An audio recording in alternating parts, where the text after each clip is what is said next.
Ladies and gentlemen, welcome to the podcast where we would like to remind you that Glass is in theaters this Friday, and for any royalty payments, send a tweet to at LITMC podcast. It's Lost in the Midcard. We got a fuck ton. That's the noun I'm going with. A fuck ton to talk about. We're giving away our fourth annual Marky's, our awards show is here tonight. We're going to kick things off with that. We got NXT UK's first ever takeover, which was spectacular. We've got AEW news. We've got a great Be in the Elite to talk about. All sorts of things. But first, thank you to SpiderDuck.net for being our host, enabling us to be on iTunes and any of your favorite podcasting apps. What you got to do, brother, is search for Lost in the Midcard. Hit that subscribe button. That way you know every time a new episode comes your way every Wednesday. And, if you follow us that way, you can also be alerted for any special episodes that may come your way after a takeover, a pay-per-view, or any time something major happens and we feel like getting on that horn. You can also subscribe to us on YouTube. The links to all that on our Facebook page, facebook.com/LostInTheMidcard. Also on our Twitter page at LITMC Podcast. I'm your host, Jeremy Bennett. You can find me on the Twitter at JB Huskers. As always, my co-host, he is on the Twitter at Raw F Showtime, is Mr. Matt Black. Matt, how you doing? I know how you doing, but tell us how you doing. I'm in a great mood. It was a good episode of SmackDown. Finally getting a proper sequel to the Ghostbusters franchise. Thank you to Ivan Reitman's kid. Very excited. I'm in a good mood tonight. There's something strange in this neighborhood. Who'd get called? And it's probably us. But it's okay. It could be. Very happy. And for the year of 2019, as usual, joining us, our other co-host. He's on the Twitter at NoOneLikeD. It's Darryl Bullock. Darryl, how's it going? My Eagles lost, but my Sixers won tonight, so I'm good. I wasn't going to bring that up, man. Hey. Look, you guys know I'm die hard, but it is what it is. You guys, but look, I haven't watched an NFL game in a month and a half. But I told you all back in October that the Saints and the Rams were going to be the NFC Championship game. And I know I stated that the Patriots and the Chiefs were going to play in the AFC. The NFL is so damn predictable at this point, you don't even need to watch to know what's going to happen. Kind of like Vince McMahon's booking. I don't know how predictable it's going to be on the AFC side of things because, we're forecasted for a foot of snow. Oh, joy. It's going to be fun. Of course, that's going to be probably helpful to the Patriots, even though Mahomes did pretty well in the snow last week. Well, I'll say this in regards to the NFC Championship game. Fuck Drew Brees. Fuck the Saints. Fuck the Superdome. Fuck WrestleMania 30 and 30. Fuck the Silverdome. Fuck the Silverdome, too. You can't say fuck WrestleMania. Yeah. It was one of the greatest WrestleManias of all time. It's 30's my favorite, but somebody's bitter. In this case, then you can't say fuck it. I wasn't this bitter when the Bears got beat. You're emotionally upset. I'm just emotional right now, okay? I get it. You're messing with my emotions. Messing with the man's weeds like messing with his emotions. Look, when push comes to shove, if the Patriots win the AFC, to me, the Saints have a better chance to beat the Patriots. So I want whoever has the better shot of beating New England in that Super Bowl because I sure as fuck don't want to see Tom Brady get another ring. Well, I want to see the Calgary Stampede win the Super Bowl. I don't want anybody to win. I want to watch. Burn it down. I want Saints and Chiefs because that'll be the most entertaining matchup of the possibilities. I would agree. I think that would be a very entertaining Super Bowl. Very high scoring. Very just like the winning quarterback gets the MVP trophy probably too. Probably. I don't. Yeah. Well, actually, don't they do the awards now like Pro Bowl weekend? Don't they do that? No, they do it the night before the Super Bowl. Yeah, night before the Super Bowl. So I guess you can't. Yeah, so I don't know. Let's talk some wrestling now, guys. Damn it, All right. fuck football right now. Hey, Hey, you're the one that brought it up, brother. I wasn't going to say a damn word. it's true. We did not. You did. Darryl's over there all mad at himself right now. He's like, damn, he's right. You didn't hear me cry when the Bears lost to your Eagles either, so I gave you a slow clap. If we were a big time production with fancy producers and shit, I'd have some fancy orchestra music playing. But this is the 2018 Marky Awards. Just like last year, the episode that nobody heard, 27 categories. I think that was the episode where only Matt's half of the conversation got recorded, and so the Marky Awards were dispersed via social media rather than a podcast because of the technology. But we brought in Darryl as he's a part of the show now. Brought him in. We had a little meeting. Actually, after we recorded last week's episode, we had a little meeting, ran through all the categories. No new categories this year, which made it a little easier too. But without further ado, let's kick it off. Double E Tag Team of the Year. Your nominees are The New Day, The Usos, The Bar, The B Team. Everybody has a "the" in their name. And for the second straight year, gentlemen, it's The Bar, because basically the fact that they got it done in two brands, SmackDown and Raw, kind of led to the win, right? They are The Bar. They didn't just set it. Second straight year for The Bar. Of course, it seems like the Usos and New Day get nominated every year. Ambrose and Rollins was the other nominee this year. Last year, and then this year, the B Team filled that out. But it was pretty much a 3-horse race all year long. NXT Tag Team of the Year. Your nominees are Heavy Machinery, Undisputed Era, Mustache Mountain, Oni Lorcan, and Danny Burch. And this one is no shocker whatsoever. Shocked the system as the Undisputed Era were hands down the best tag team of the year in NXT, weren't they? Absolutely. Yeah, I don't even think it was even close. Nope. ROH Tag Team of the Year. A lot of familiar names in this one, and a little new face, maybe. Sort of a new face. Your nominees are the Young Bucks, the Briscoes, SCU, and the Kingdom. There's a lot of good tag teams in here, gentlemen, but the winner for ROH Tag Team of the Year has to be the team that was hands down elite over even the Young Bucks, maybe, because the rise of SCU this year was just a phenomenal thing to see, wasn't it, gentlemen? Absolutely. SCU! Very well deserved. I mean, talk about, like, they've completely essentially reinvented themselves in 2018. Yeah, the addiction was kind of and got over to the point where I don't think anybody really thought was possible. Mm-mm. And they're entertaining as fuck on BTE. Speaking of which, we'll talk about that. Scorpio Sky has a nice little spot this week on BTE. WWE Breakthrough Wrestler of the Year. This is a little more loaded category than it was last year. The nominees are Drew McIntyre, Rowdy, Ronda Rousey, Carmella, and Rusev. And gentlemen, it's no doubt the speed at which Ronda Rousey has picked up the business we've probably not seen since Kurt Angle, and it's clear that she is our Breakthrough Wrestler of the Year, isn't it? Mm-hmm. Indeed. It's really not even close. Mm-mm. McIntyre, a hair. I think McIntyre was there a little bit. A lot closer than Carmella and Rusev, but who both had great years. But yeah, Ronda Rousey is tearing it up. NXT Breakthrough Wrestler also a lot more star-studded than last year. I mean, you take a look at last year. Well, actually, no, last year's actually was pretty star-studded. It was just the WWE one that wasn't quite there. But for NXT Breakthrough Wrestler of the Year, the nominees are Tommaso Ciampa, Johnny Gargano, EC3, and the one and only Ricochet.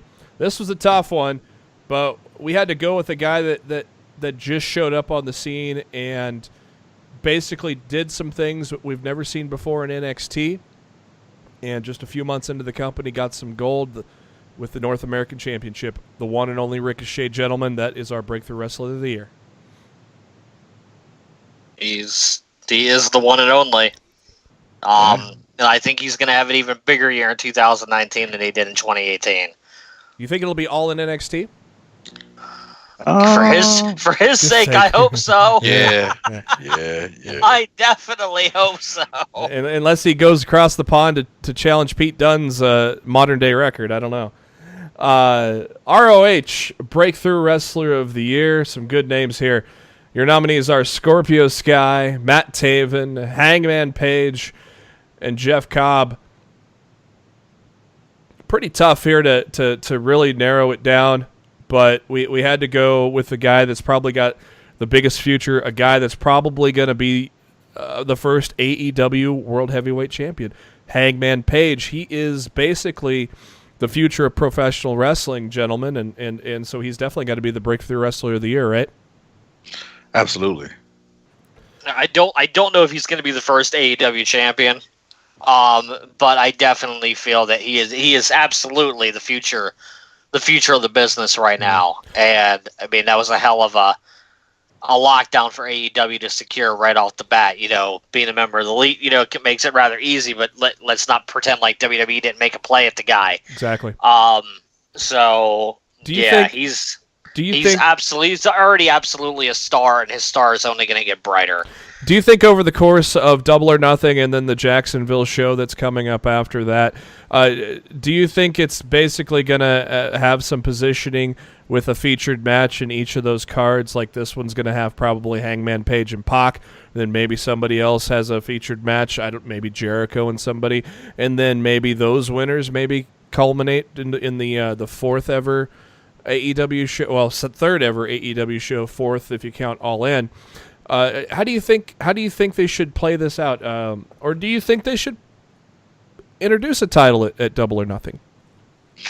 I would. You gotta establish some type of title. I don't think it's a requirement, but I think they will start with at least one championship at Double or Nothing and go from there. I mean, maybe two. Maybe they do a men's title and a women's title. Yeah. Depending on how many women they lock down between now and May. But they don't need to saturate. They don't need to oversaturate. So, you know, slow and steady is going to win this race. Yeah. AEW isn't stupid. They're not going to throw everything at the wall at once. They even said that they've got surprises in store. Mm-hmm. That they held back from at the rally because they got the Jericho deal done. Yep. So they're just like, we can save it, you know, and just use this instead. Yep. And to me, that makes perfect sense. You know, there's no reason to you know, blow everything out in the first go. You know, if you've got some stuff in the barrel, save it in there for later. So would if Hangman Page takes on Pac and it's for the first ever AEW World Heavyweight Championship, do you put Pac over then on that? I'm not completely convinced that Chris Jericho is not going to be the first AEW champion.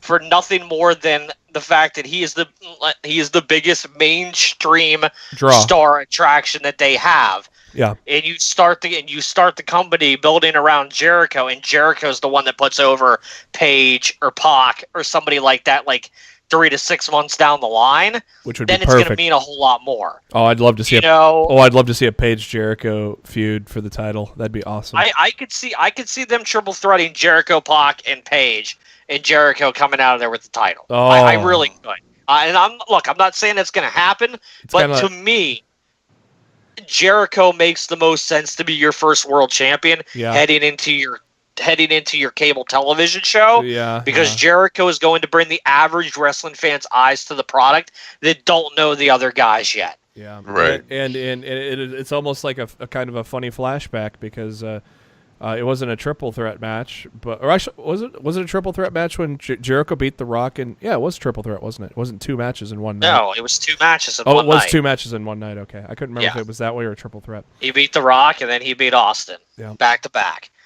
Here's always a fun category. Villain of the Year. Your nominees are Tommaso Ciampa, Dean Ambrose, Drew McIntyre, and Bully Ray. This one, hands down, the winner of this one is clearly Tommaso Ciampa, because he not only elevated himself to be one of the best heels in professional wrestling, he also won the NXT championship while doing so, right, gentlemen? Absolutely. NXT's Most Improved Wrestler of the Year. Our nominees are Lars Sullivan, Vanessa Bourne, Velveteen Dream, and Lacey Evans. And we got to give it to the Dream. Gentlemen, why do we give it to the Dream?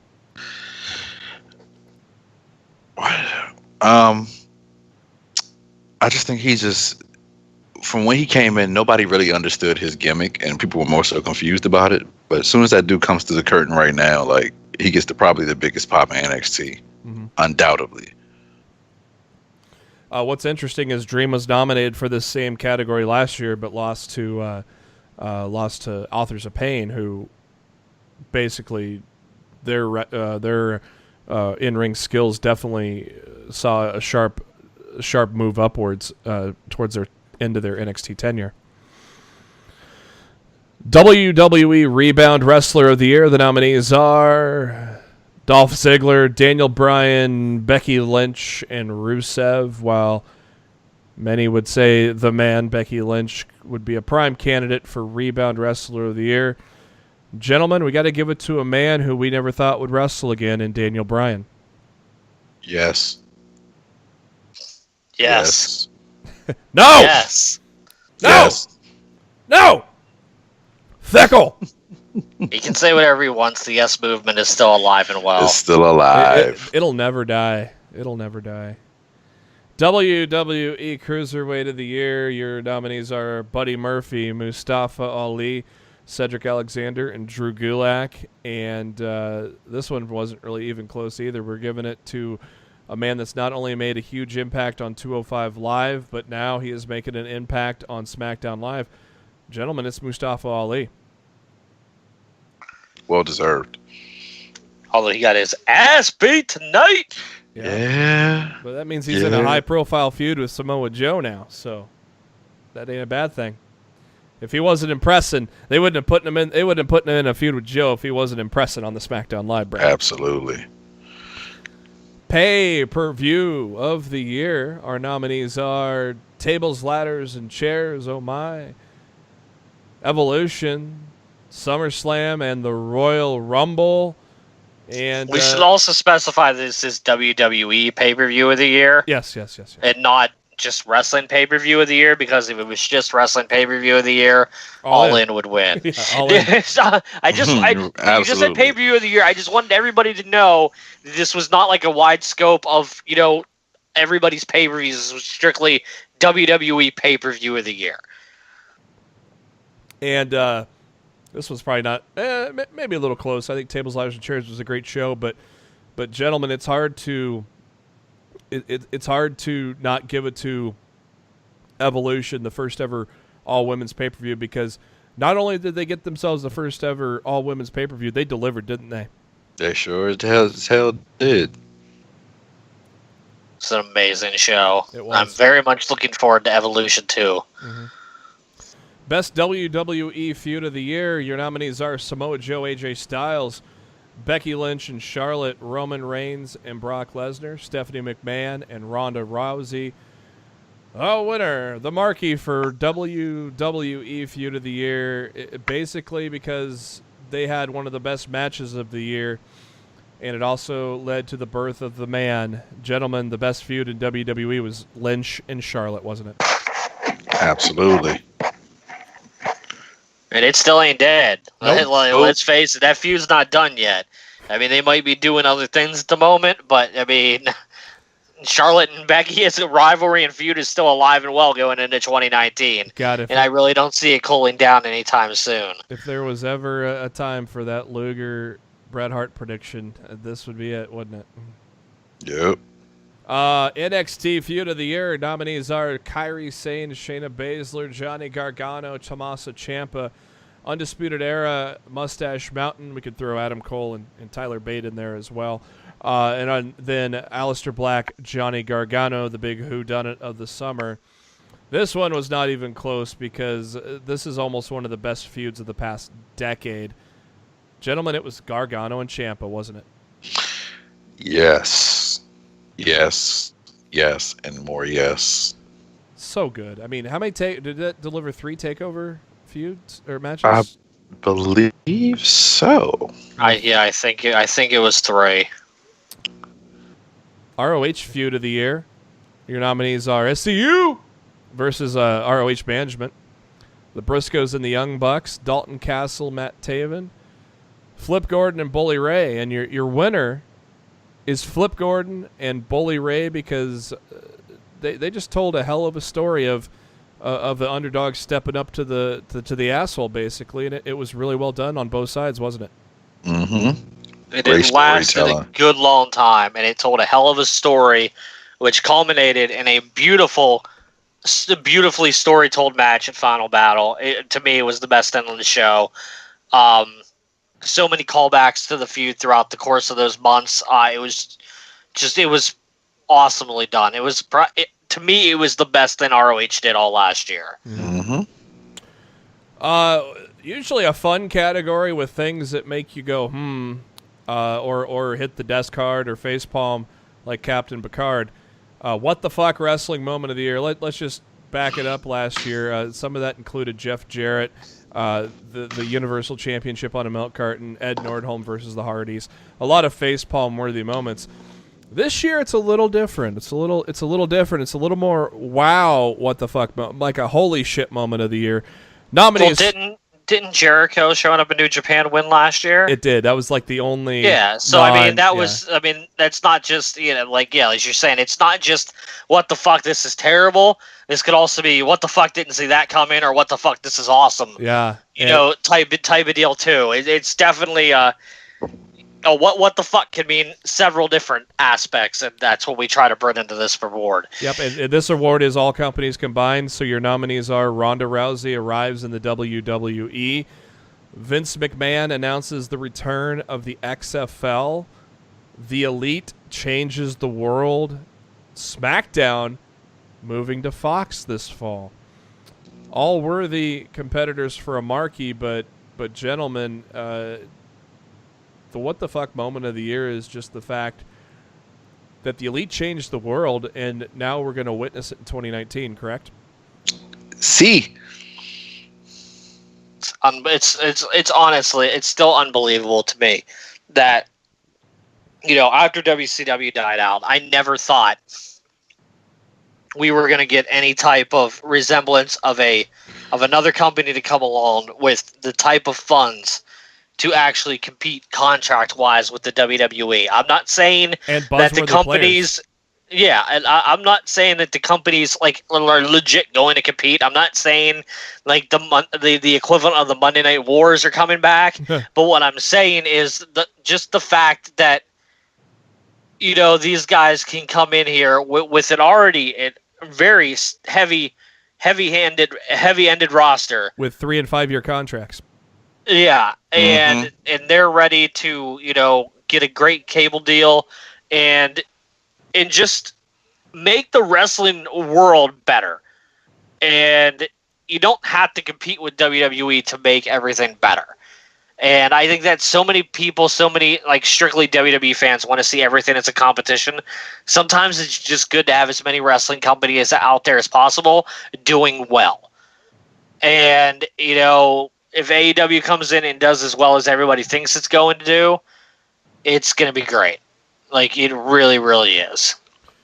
We got a couple of moments of the year outside of what the fuck. We got best moment of the year, which is kind of a feel-good type of thing, and best NXT moment of the year, because NXT always provides us with moments.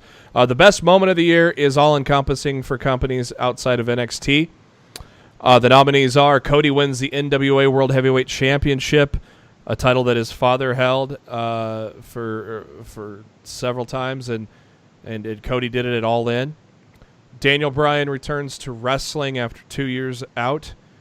Kenny Omega finally defeats Kazuchika Okada to win the IWGP Heavyweight Championship, and Shawn Michaels returns for one more match. All great moments, but none can top the fact that we got Daniel Bryan back in a ring, did we? Dude, I wanted to go to WrestleMania 30 so bad to see Daniel Bryan win the title. But then, like, it's my favorite Mania ever. And the fact that you can actually see, like, the whole Superdome just chanting yes was great. So I had to go to 34. And when I heard he was going to be on the card, dude, I went off. So, like, to experience that was one of the greater moments, and probably me being a fan of wrestling, that I could sit there at 34 with 70,000 in the Superdome once again, which I don't think I could have done again, chant yes. Mm-hmm. What did the return of Daniel Bryan to wrestling mean to you, Matt? That truly anything can happen in professional wrestling. We all thought it was done. We never thought we'd see him in the ring again. And if we thought we might see him in the ring again, we were thinking, maybe ROH, maybe New Japan, and we were all, like worried about what his health situation was truly like. But clearly that match with Brock Lesnar at Survivor Series, to me, has erased all doubt in my mind that man is 100% ready to go. Because if he survived that match, it's, to me, he's as healthy as he's ever been. Yeah, I think and I'm looking forward to seeing what he does in 2019 with the new Daniel Bryan character. It's already off to a good start with AJ Styles. Because if my memory serves me right, we had WWE Moment of the Year, and then we had a year where we really struggled with trying to come up with things, so we just made it all-encompassing. But yet we kept NXT Moment of the Year, because we can always find a moment, can't we, in NXT? Mm-hmm. NXT Moment of the Year. By the way, just for comparison's sake, last year's best moment of the year, Hardy's returning to the WWE after being gone for so long. Other nominees, Jericho showing up in New Japan, Cesaro destroying a beach ball at SummerSlam, and Braun Strowman tipping an ambulance over. I'm still baffled on how Braun Strowman can tip a limo over, but he's not cleared to wrestle. But yet, according to Meltzer, I guess, we'll get into that a little bit later. I guess I'm getting ahead of myself, but it may not be that he's not cleared. I don't know. Might be something else. NXT Moment of the Year. Tommaso Ciampa pins Aleister Black to win the NXT Championship. Ricochet's double moonsault off a cage at War Games. The overall feeling after Gargano versus Ciampa in New Orleans. EC3 coming full circle, returning to NXT. NXT Moment of the Year was the overall feeling after Gargano took on Ciampa in New Orleans. I've said it before on the podcast. I don't think there's ever been a wrestling match where I just sat there staring into a blank, silent TV screen, like the WWE Network menu or something like that. Just watching nothing, but just staring blankly for like 10 minutes, just trying to process what I just saw. And it was such an emotional ride, and it was the moment of the year, wasn't it, guys? Yeah, like I told you guys, I went to Supercard to see Kenny Omega and Cody, and then, watching you guys on Twitter talk about the match, and then coming home and actually watching it, yeah, I had that same feeling you did, JB, just staring at the daggone the computer in a blank stare. Cool. It was incredible, and I'll tell you what, I was very disappointed with Supercard that weekend. And I felt Kenny and Cody 2 delivered so much better than their first match, and I don't know that ROH event that weekend really left me feeling meh. Imagine being there. Yeah, true that. Imagine being there and reading Twitter. Imagine being there and reading Twitter, and then sitting in a seat that's not built for a man that's over 6 feet tall. True story. Yeah. One of my favorite categories, kind of name it after my favorite wrestler of all time, the Nature Boy Ric Flair, because he always said he was the best thing going in wrestling today. So the nominees for the 2018 Best Thing Going in Wrestling today, again, this is all-encompassing, all companies. Your nominees are The Man, Becky Lynch, The Elite, The Velveteen Experience, and NXT TakeOver. Very, very tempting to give this one to The Man, Becky Lynch, because she has flipped the switch and turned into the most talked about superstar in the company today. But when it comes down to it as a whole, it's got to be The Elite, doesn't it, gentlemen? Absolutely. In comparison's sake, last year, nominees were Rusev Day, Bullet Club, NXT TakeOver sneaking in there again, and pro wrestling streaming options, and the Bullet Club won there, which included The Elite. So they are still the best thing going in wrestling today. NXT Match of the Year. Dream against Ciampa at NXT TakeOver Brooklyn. Gargano Ciampa at NXT TakeOver New Orleans.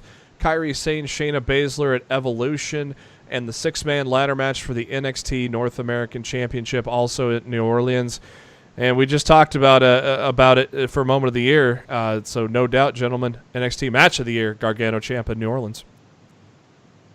Yeah, I don't even think it was close. No, six-man ladder match maybe, but still, that was... I mean, look, there was a lot of great stuff in NXT over the year from a match standpoint, but this one beyond the match and the story that was told with it and everything that just worked together, that's why, to me, this one just was the clear winner. Yep. WWE Match of the Year, your nominees are Daniel Bryan, Brock Lesnar at Survivor Series, as we previously mentioned. Becky Lynch, Charlotte Flair, Last Woman Standing at Evolution. The 2018 Women's Royal Rumble, Asuka versus Becky Lynch versus Charlotte Flair at TLC. Notice how 3 of the 4 are women, and that's never happened on the marquees. And the women come through again. The winner from WWE Match of the Year, Becky Lynch, Charlotte Flair, Last Woman Standing at Evolution. Guys, these ladies told a hell of a story. Not quite the level of Gargano and Ciampa, but I would say to the level that we've never, ever seen in the women's division, correct? Not at all. Who would have thought 10 years ago that the women would be at this point, or main eventing, or having stipulation matches on WWE TV? I love it. Next up, WrestleMania. Yep. Well, next up, tag team titles, and then WrestleMania. But I digress. Matt, what made you think Lynch Flair was WWE overall men-women match of the year? It was incredible. It was an incredible match to kick off to wrap up an incredible pay-per-view. I can't really say enough good things about that match. It was awesome. It's one of those matches you can go back and watch, again and again, and it's one of those ones you're not going to get bored watching it. It's time for our final 6 categories. They're all Wrestler of the Year. First off, Ring of Honor Wrestler of the Year. Your nominees are Jay Lethal, Cody, Marty Scurll, and Dalton Castle. And gentlemen, we went here with Jay Lethal, who was back on top of the mountain once again. Well deserved.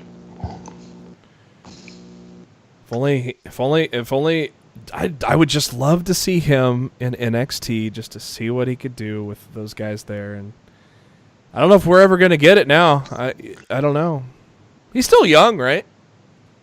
Jay's probably in his mid-30s, I believe. I was gonna guess early to mid-30s. Yeah, if I remember correctly. I mean, that's not terrible at all. No, not at all. Not at all. Oh, geez, 33. He'll turn 34 in April.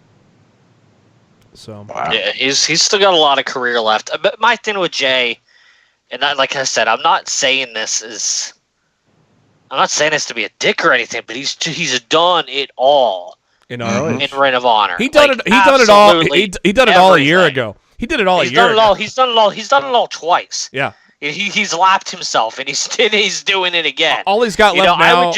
All he got left now is beat Jeff Cobb and hold both belts again. Yeah, I would like to see him just to see what could happen with him in NXT, and if he can get a deal comparable to what the Bucks we're gonna get, with that 6-month clause. And he should. Should. Fucking A, go there and give it a shot. But hell, for all we know, maybe Lethal ends up in AEW and his deal's done.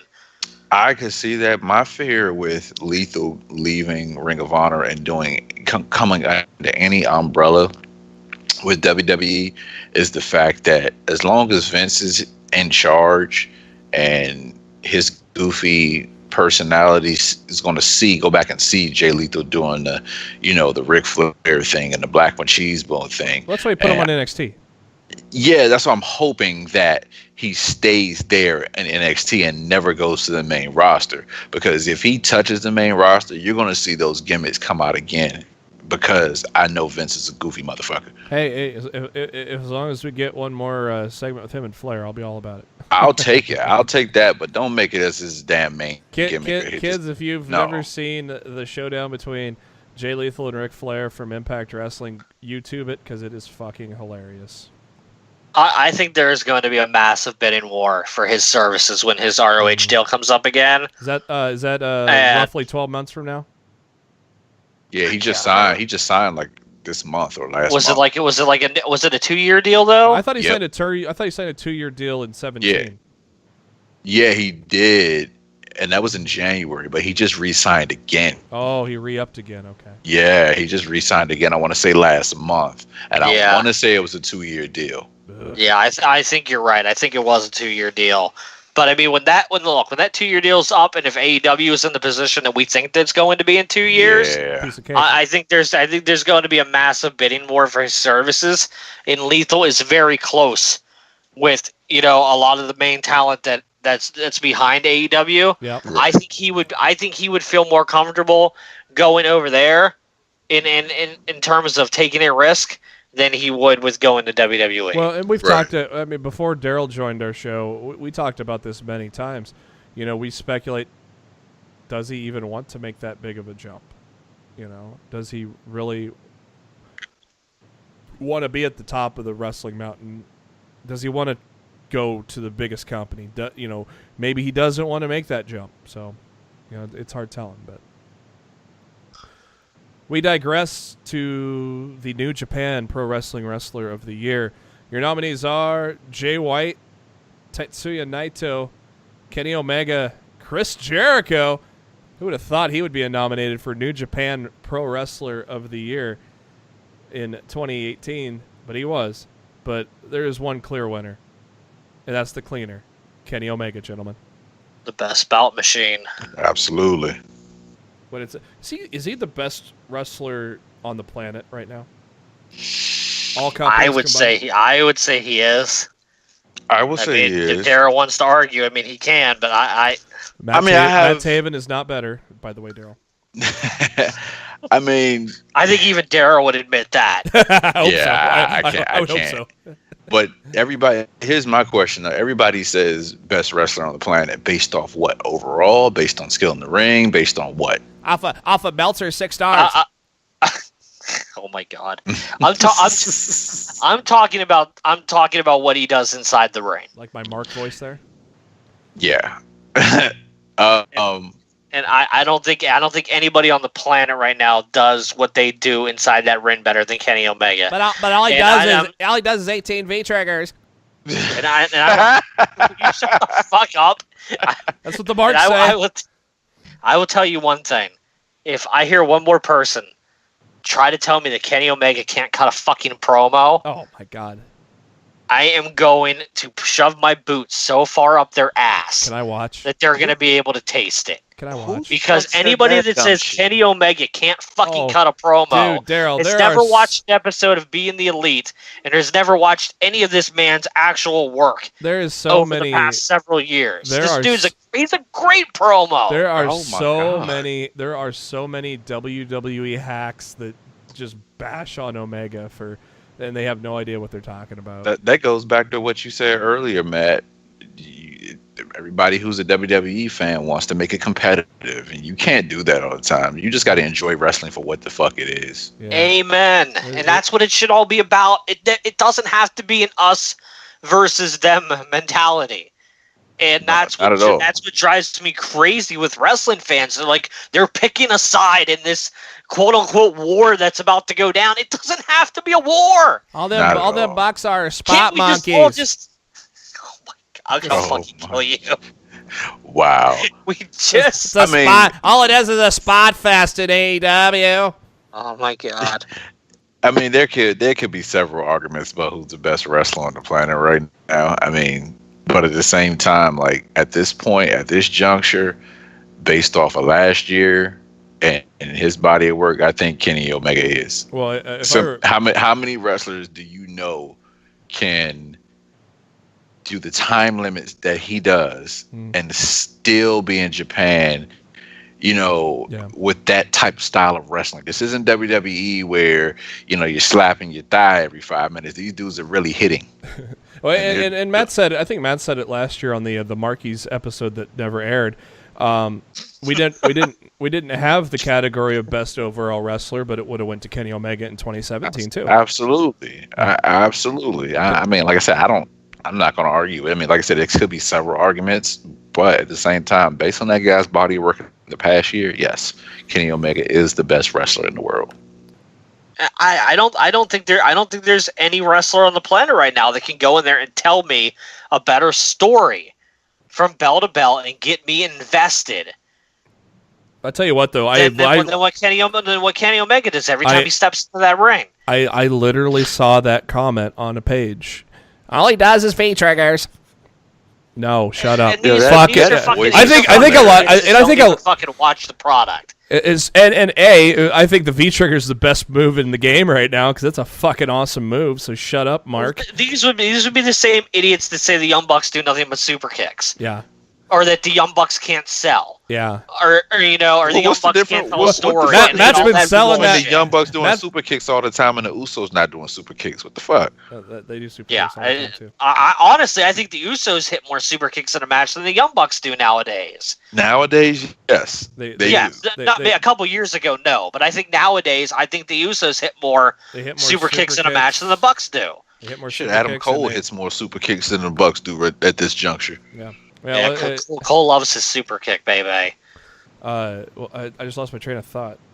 We're making fun of somebody. Oh, the Usos, yeah, they also ripped off the Briscoes, according to Matt, which I do see. Well, they're not according to me, it's a fact. The Down Since Day One stuff was done by the Briscoes. Watch the damn tapes. Watch the tapes. Exactly, watch the damn tapes. WWE Women's Wrestler of the Year, which is a stacked category this year because it was a landmark year for the women.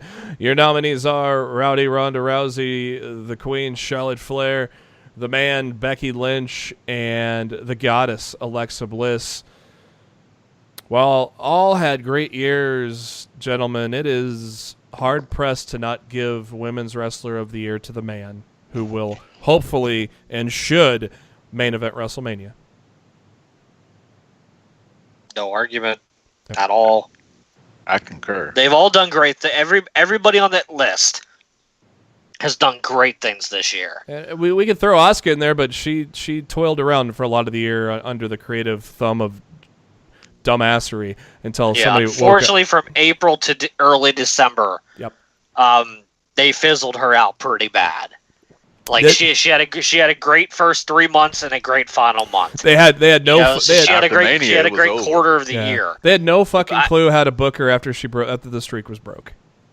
I don't think they cared to. They probably didn't even have a plan. I think that was the problem. Yeah, they didn't even have a plan probably. So, but Becky had a hell of a 6 to 7 month run, at the end of the year, and her steam is continuing to build and continuing to amp up. So NXT Women's Wrestler of the Year, your nominees are Kairi Sane, Shayna Baszler, Ember Moon, and Nikki Cross. And maybe at this time in next year for the 2019 Marky Awards, maybe we'll be putting a couple of this year's Mae Young Classic finalists in that category. But from the first Mae Young Classic, Kairi Sane, Shayna Baszler, they had a hell of a year. Ember Moon also, she got the call up and she's doing great on the main roster. Nikki Cross found her identity and flourished without sanity, which was something to speak of. But in the end, we have to give it to Shayna Baszler, not just because she was champion all along. She was champion and took names and kicked ass. She was almost the man before the man became the man, don't you think? I'm smiling. I don't really think I don't think their characters are anything alike, to be perfectly honest. No, but Shayna Baszler took over that division this year. So she's I think she's the only 2-time NXT Women's Champion, if I'm remembering correctly, too. First and only. Yep. She's the first. Yeah. NXT Wrestler of the Year. Your nominees are Aleister Black, Tommaso Ciampa, Velveteen Dream, and Johnny Gargano. All 4 guys saw the main event picture. Not everybody held gold, but they all could have held gold. We all could have seen them hold gold. Gold really doesn't matter here. This is the fact that the winner here, Tommaso Ciampa, became NXT Wrestler of the Year because he elevated being a heel to the fact that for most of the year the man had no entrance music. The boos were his entrance music, and that was persona enough for him. And then you go inside the ring. His matches with Black, his multiple matches with Gargano. His match with Dream. Ciampa was the common denominator in all that, and yeah, I don't think that's what put him over the top. And I don't know if anybody. He had amazing matches with all 3 people. None of us really on the ballot list, so to speak. Could you have seen this coming? Him being a single star like this at the top of the chain on NXT. Could you have seen that coming with DIY getting injured and coming back with the obvious feud with Gargano? But could you see all of this coming with Ciampa? Yeah. Okay, I'm just seeing if I don't think I saw the makings of a main event player like he's been able to create for himself, but I definitely thought he had all the tools to have a positive run with within the NXT system. I still worry about what might happen to him when he gets up to the main roster, but a lot of people think when Triple H did a recent interview and said that there's some people that are going to be NXT and never go to SmackDown or Raw because it's not a call up anymore. All 4 brands are, granted, they're not equal in terms of viewership or reach at this time, but NXT is huge still. NXT is the 3rd brand. UK hopefully will get there, and I think when we talk about Saturday, there's a lot of good things to talk about there. I think guys like Gargano and Ciampa could be on NXT for years. They may not ever go to Raw or SmackDown unless it's for like a cup of coffee. I think those are 2 guys that could be cornerstones of NXT for the future. Just based on what Triple H was saying. With the possibility of guys never leaving NXT and always just their careers there. He said, Triple H said in the interview, it's like, these guys are still going to have a meaningful career, even though it's going to be entirely in NXT. And now that we see what NXT has become, I totally believe that you could look at a guy's career being entirely in NXT for 10 years and say, that's a Hall of Fame career. And I see guys like Gargano and Ciampa being the ones to stay. Maybe even Aleister Black, because God forbid, I don't have faith that Vince McMahon would push him very well because he's kind of smaller in stature. So I don't know what you guys think, but that's just my feeling. Is out of the 3, I think Aleister Black is the most likely fit for the main roster. Mm-hmm. But look, let's face it, if NXT gets that rumored spot on FS1 this fall, all bets are off. And really, is able to establish itself as its own individual brand on cable television, there is no need to freaking go up to Raw or SmackDown or go over to Raw or SmackDown, however you want to reference it. Because, if you're making main roster money in NXT and you're getting used better and you're working less dates, why the hell wouldn't you want to just work in NXT? And let me give you another example. Undisputed Era. Those are all fairly smaller guys, but they're dominant. I worry that they would be that dominant on the main roster with some much larger talent. Now, can they hang with the larger talent? Fuck yeah. I mean, Fish, O'Reilly, Cole, Strong they're main eventers. But I worry, as long as Vince is checking the boxes still, checking the final boxes, I worry that the Undisputed Era would become from NWO to Job Squad, basically. I would worry that. So that's where I think maybe Era stays on NXT to rule the universe. Of course, you'll have some people defect and change every once in a while, probably. But I don't know. I'm sure you guys feel the same way, worried about the Era getting called up because of that, just how much Dude, smaller. I'm worried about a lot of people in NXT. It's a lot of as long as Vince is in charge, I'm worried. Look, they're proving it right now. Look what they've done with EC3 and Lacey Evans the past 2 nights. Tucky! Look, yeah, I was going to say, oh my God, look what they've done with Heavy Machinery. I mean, the only person that's gotten any shine on them at all in the last 48 hours was Nikki Cross. Yeah. Mm-hmm. And poor Lars Sullivan sitting at home with an anxiety attack. Yep. So his entire future on the main roster is in question. Yeah, I mean, he was possibly rumored to face John Cena at WrestleMania. To me, that's out the window now. Yep. Because if they can't trust you to go out there and wrestle a dark match or have a match on Raw, they can't trust you to go into a program with John Cena at WrestleMania and not have this happen again. Yeah, exactly. I wouldn't be able to do it. I think there's I think his future on the main roster is murky at best right now, and clearly the way they've treated the other people they've brought up is not good. They're very much showing you that they had no plans for any of these people they brought up. This was nothing more than, we're doing a new era. No blood's coming in. Let's throw a whole bunch of Where EC3 is going to pose in the mirror and Lacey Evans is going to watch TV. Random people from NXT up to the main roster, even though we have no idea what we're going to do with them. That's the wrong. 20 times. This is just the wrong way for introducing these folks. Like, you got Lacey Evans sitting backstage having a sip of a drink, or having Machinery sitting there making fucking protein shakes. Nah, man. I was fucking laughing at that. It was hilarious. I get it, but most of these guys don't come into the WWE to be laughing stocks. They actually want to wrestle. They actually bust their asses for years, to actually beat somebody in the WWE roster. Like, they didn't. Come on now, think about it. If you two guys actually was like, yes, I want to be a wrestler after watching Ric Flair and Macho Man and Sting, etc., I want to be WWE champion. But they tell you, hey, you're Matt, you're going to put on a wolf helmet. JB, you're going to put on a Viking hat. This is what you're going to do. How would that make you feel? I'd be a War Raider. Sweet. Just like that. Either a War Raider or a Berserker, one of the two.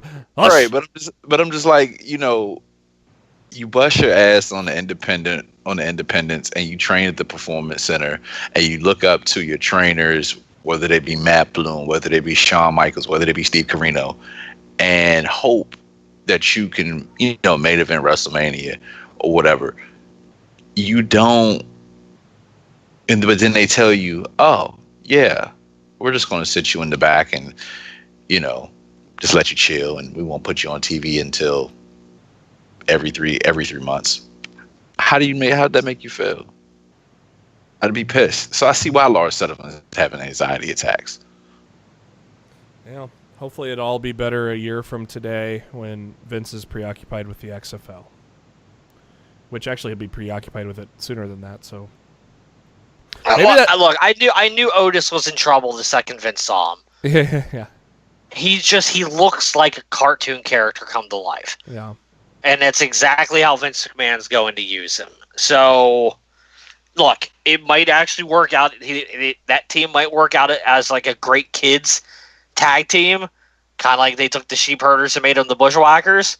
That it might pan out to be a really successful long career for those guys, but they're never going to be taken as a serious tag team on the main roster. They're going to be a children's act, and how they get over with the kids and the reaction that the kids are going to give them when they come out is going to depend on what these guys see in the years to come. And that still can equal dollar signs. So no, I'm not saying it's not, but I'm sure that Heavy Machinery didn't get in the business to be, a joke, and that's kind of how they've been treated over the past 2 nights.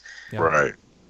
The safest one is sitting at home right now, because I know Vince would have loved to put his hands on Lars Sullivan and dealt with him the same way he dealt with Braun. Well, the fact that they planned him for a match with Cena at WrestleMania, that says everything. They had big plans for him, but now I'm like, if I'm Vince, like, can I trust this guy? Can I trust this guy and put him in a position in a match like that? I don't know, and that could come back and bite him in the ass long term now. He wanted the leftover battle royal. That's where I'd put him. I'd put him in the Andre the Giant Memorial Battle Royal. Maybe I'd let him win it, but he'd have to prove to me that he can handle it. Yeah. Well, sure. you know what? Here's what we do. If the next 2 weeks, if he's not at home now, maybe he's back. Who knows? We don't know yet. Let's say he's fine. Sullivan. No, I definitely know he's still at home. He was not on the road this week. All the other call-ups were on the road but him. Well, I mean, you could still give it a test run, have him eliminate Cena, because Cena ain't going to win the Royal Rumble. You can have him eliminate Cena, see where it goes. You can always switch gears in the 2 months you got from the Rumble to WrestleMania. Actually, it's almost damn near 2.5 months, but you can still give it a test run at the Royal Rumble. But you're 100% right, Matt. It's going to be hard to pull that trigger, but if he gives you the confidence that he can overcome that, give him a test run and have him eliminate Cena in the Rumble, and we'll go from there. It's hard to do that because being on that end of the thing, but you never know. Our final marquee to give away is WWE Wrestler of the Year. Our nominees are AJ Styles, Seth Rollins, Braun Strowman, Daniel Bryan. All 4 guys had great years. All 4 guys should have held a world title. Actually, the winner, he didn't hold a world title this year, but night in and night out, he brought it. He burnt it down. He elevated himself even further to be a guy that could maybe have toppled Brock Lesnar, but who knows what things are going now with, everything changing, people getting hurt and all that, but this year definitely, gentlemen, was the year that Seth Rollins was the best wrestler of the year, wasn't it? Sure was. He brought that. He actually, for the IC title, he actually brought it back to a little bit of prestige. I actually enjoy watching his matches, his open challenges, and everything.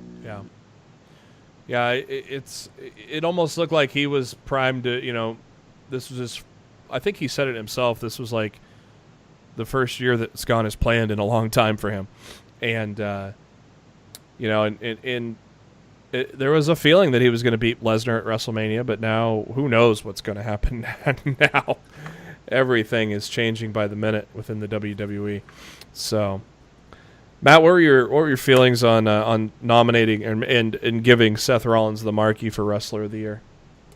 I mean, he had an incredible year. It's really hard to argue. I mean, the only other person you could even, to me, put in the conversation is AJ Styles, who won it last year.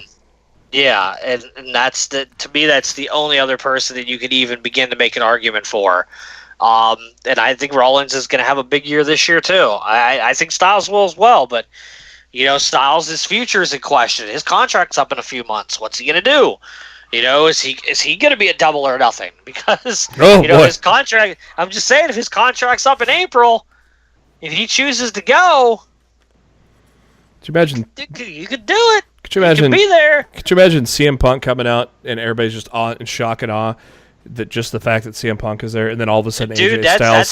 that's how I closed the show. Then all of a sudden AJ Styles comes out to confront him. Oh, I would close the show crowning the new champion, and as the champion, whoever it may be is celebrating, I'd hit Cult of Personality. Mm-hmm. I'd have CM Punk come out on the stage and just have a stare down with the champ. I wouldn't say a word. Hell yeah. I would not let him talk. I would not let the whoever the champion is talk. I let the commentary put it over that CM Punk is here in AEW, and that's how I would go off the air. That's all I would do with him, and I would work from there. Gentlemen at AEW, we are available for hire. He's not lying. Let's he's definitely not lying. I would work for that company in a heartbeat, and I would be happy as hell to do it. Let's do that smooth transition into episode 134 of Being the Elite, as the aptly titled "Change the Universe" episode. We start off with the Young Bucks hanging out and welcoming Dr. Britt Baker and welcoming her as the first ever woman to sign with AEW. And gentlemen, she just wanted to talk about the elephant in the room. Why'd you kill Adam Cole? Oh boy. Now this is before I jumped in. So how, Matt, remind me and refresh the crowd. How did Adam Cole die?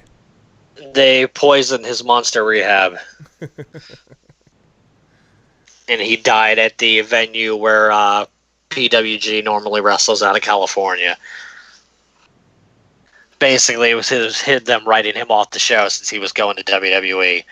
Instead of just writing him off, they killed him off. How funny was that to start this week with Britt Baker and wondering why they killed him? The Bucks are leaving Japan, and for the first time, they don't know when they're coming back. So we got a bunch of vlogs for them. They land in Chicago from Japan and hop on a Tony Khan's private jet to head to Jacksonville for the rally, and that jet's kind of nice, ain't it? Styling and profiling, brother. Woo! That was one hell of a, and that was Tony serving the kids some veggies too. Wasn't that him showing up there? I think, if I remember right. I don't remember seeing Tony in the shot. I don't know who that was then. I thought that was Tony for some reason. The Bucks are now in Jacksonville, and the first guy they run into is Hangman Adam Page. And they're all psyched about the rally, and Hangman is especially psyched. He's wearing his bolo. They talk about how the Bucks are going to have to spend about 30 days at Disneyland. They're excited. We cut to Scorpio Sky and Kaz. They're having a little wine, and poor Scorpio had a case of the Snickers, didn't he? Snickers. So, I guess the narrative is he's afraid of Matt showing up now on any candy reference. So he has to hop on a plane. Actually, he has to go home, shove any kind of clothes he can find into his suitcase, get on that plane, run to a rental car, run into the hotel, check in, get the key, go into his room. That's not even enough, guys. We got to bar the door with all the furniture so nobody can get in.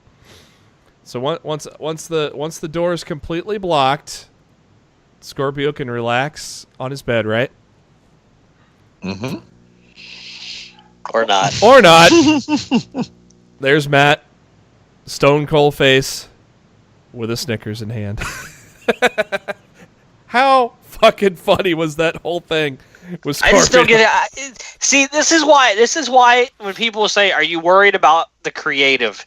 No. In AEW because they're going to have to produce weekly TV.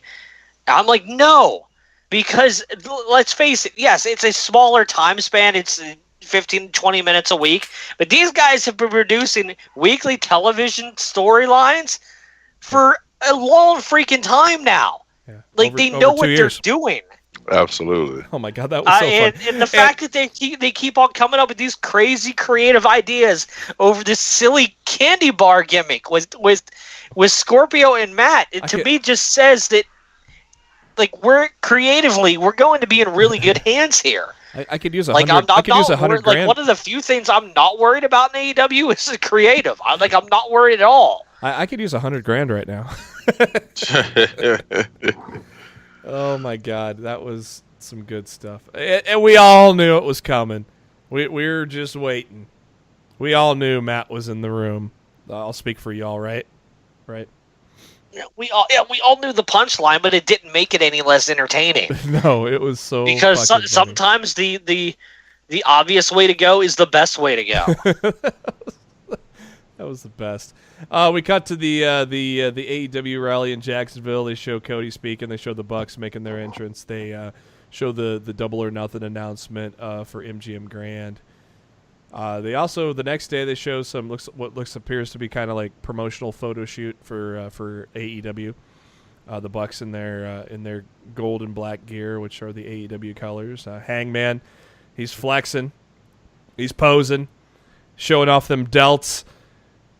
He's jacked, but not as jacked as Pac. Ouch. Oh, that got his attention, didn't it? And they replayed the great scene from the rally when Pac showed up to confront Hangman Page. I thought that was hilarious. Joey Janela is in the Jaguars indoor practice facility. He can't wrestle yet. He's still recovering from injury, so is he going to try to perfect, like, kind of be like Mr. Perfect and try to find try to be perfect at everything? But football ain't it though, is it, boys? Not even. Oh my. That was not a good throw. That was not. I ain't even gonna lie. That's probably something I would throw. Me too. I am not good at throwing the football. I've always wanted to be good at throwing the football, but I've never been able to get a good spiral on it. So when he threw that football, that reminded me of something that I would have done. Yeah, I was a running back for a reason. I could not throw the ball either.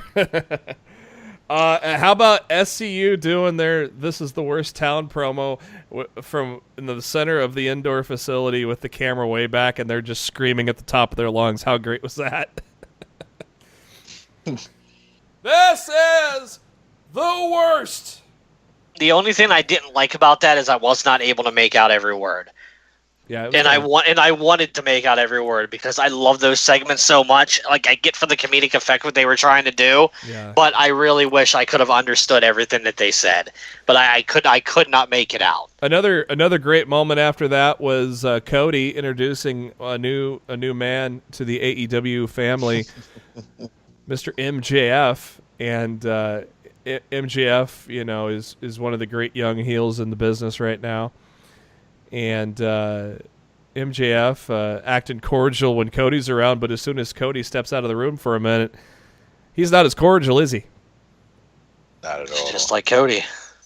That was hilarious when he's just like Cody. But I loved it when Cody poked his head back in. Hey, great! These guys are great. These guys are my buddies. You fucking suck. You're my. What's this coffee? It's cheap ass shit.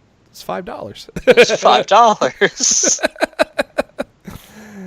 Can you tell that good? Can you tell that we love being the elite in AEW? And I love the fact that being the elite is going to become a weekly, short end AEW television product. Basically, yeah. Because they're going to use it to get all the talent over that have not really been focused on being the elite before, and it's freaking awesome. I love it so much. On top of that, I mean, these could be longer episodes too. Normally they're 15 minutes. Well, this week it was 20. Sometimes they've done 30. Yep. I think it was MJF's debut on Being the Elite. Janela's return. Janela's been on Being the Elite a couple of times. I feel like MJF has been on before. He might have been on one. Maybe. Yeah, you're right. Oh yeah, leading up to All In, we were talking about. Yeah, this. yeah, exactly. I felt like he was on one of those. But he had a great segment there with Cody. They show the crowd. Thank God for being the Elite, because we could actually hear how loud the crowd was, where we couldn't really on the live stream. The odd. They needed some help with that audio. The crowd showing the AEW rally towels and just going nuts as the BTE filming crew went down the line, and then we see Chris Jericho, and they replayed Jericho's great speech from AEW. What I thought was cool, guys, was of course after Jericho's speech, they played the fireworks above the stadium, and I love that they cut to Cody and Matt and Nick, and just the genuine look of happiness on their face when those fireworks were going off. Yeah, and they should be. Mm-hmm. Yeah. How can you not be happy about what you were just able to pull off? Yeah, that was really cool to see. That was the end of Being of the Elite this week. Another spectacular episode. It's only going to get better from here, as Matt said, with the simple fact that this is going to be the catalyst for the company now, and it's turned in. It's gonna be kind of funny how this is. And I never even thought about it that way, Matt. But it's going to evolve into the weekly television program without wrestling. It's going to be the weekly story program. To flesh out characters and shit. Which I think is a great way to start with things until you end up on whatever you end up on, which it seems like it's going to be. And everybody keeps saying Time Warner, so it looks like it could be TNT TBS. If that's what it ends up being, holy shit, guys! And just for real, it's crazy. For viewership's sake, the video came out yesterday, 177 views, 177,000 views. So almost 200,000 views already for that just that episode of Being the Elite. It's awesome. Speaking of awesome, this Saturday afternoon for us, evening across the pond, NXT UK Takeover became the first ever takeover for the brand in Blackpool, England, and gentlemen, it delivered, let's just say. You think? Holy shit. Vic Joseph, Nigel McGuinness, they make a great team. I'm getting more and more impressed with Vic Joseph. I'm almost putting Vic Joseph. I'm almost putting him ahead of Tom Phillips now on play-by-play. Like I think he's a solid. He's a solid 3 to Morrow number 1, Cole 2. I really am liking Vic Joseph. Him and Nigel work really well together. I would agree with that. Yeah, 205 Live and now NXT UK, where I believe they kind of record their commentary on tape from the States, but in this case, they were actually in attendance at the Empress Ballroom. The first match of the evening was to crown the first ever NXT UK Tag Team Champions, and of course, one of the best tag teams in the UK, Mustache Mountain, came out, dressed out in tights that were a tribute to the British Bulldogs. They even did a couple of sweet moves to honor Dynamite Kid. They faced Zach Gibson and geez, I'm drawing a blank there. James Drake. Jesus Christ. I was drawing a blank there. Guys, this was, if there was any way to set the tone for TakeOver, I mean, outside of the main event, this is probably my second favorite match of the evening. This tag team, I mean, Zach Gibson, James Drake, we kind of know what we get from them, but we definitely know what we get from Bate and Trent Seven, and got some of that shit, including like a doomsday dive on the outside, like a doomsday device where Tyler Bate about died. I mean, that was insane. Yeah. That was a scary spot. Oh my God.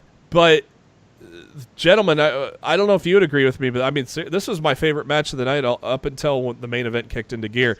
I was going to say the main event was my favorite match of the night. Mine too. This was very, very good. It was a great way to kick off the show. Once that main event kicked into gear, and we'll talk about it. Once that main event kicked into gear, holy fuck. But yeah, this was tremendous. And I believe we all across the board call it the heels getting the win, didn't we? Mm-hmm. Yeah. Pretty sure we did. Because we're smart. And this guy hasn't watched hardly any UK, and I kind of felt like that was the best thing to do. And well, we all know, that in the NXT universe, the best thing to do usually will happen. So, tremendous match there.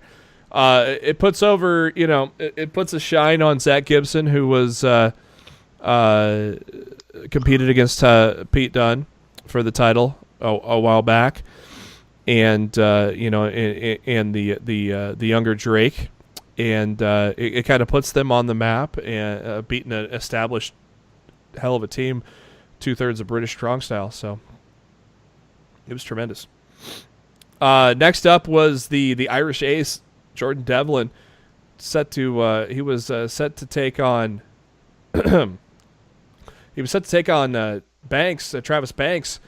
They showed how earlier in the arena or the hotel, I can't remember what it was, but earlier where Devlin attacks Banks viciously, I might add, and many times even after they tried to break it up, worked on the knee a little bit. Well, Banks showed a little fire, tried to get a little retribution for what happened earlier in the day, but unfortunately, Devlin got the upper hand and worked on the knee so bad that he couldn't continue.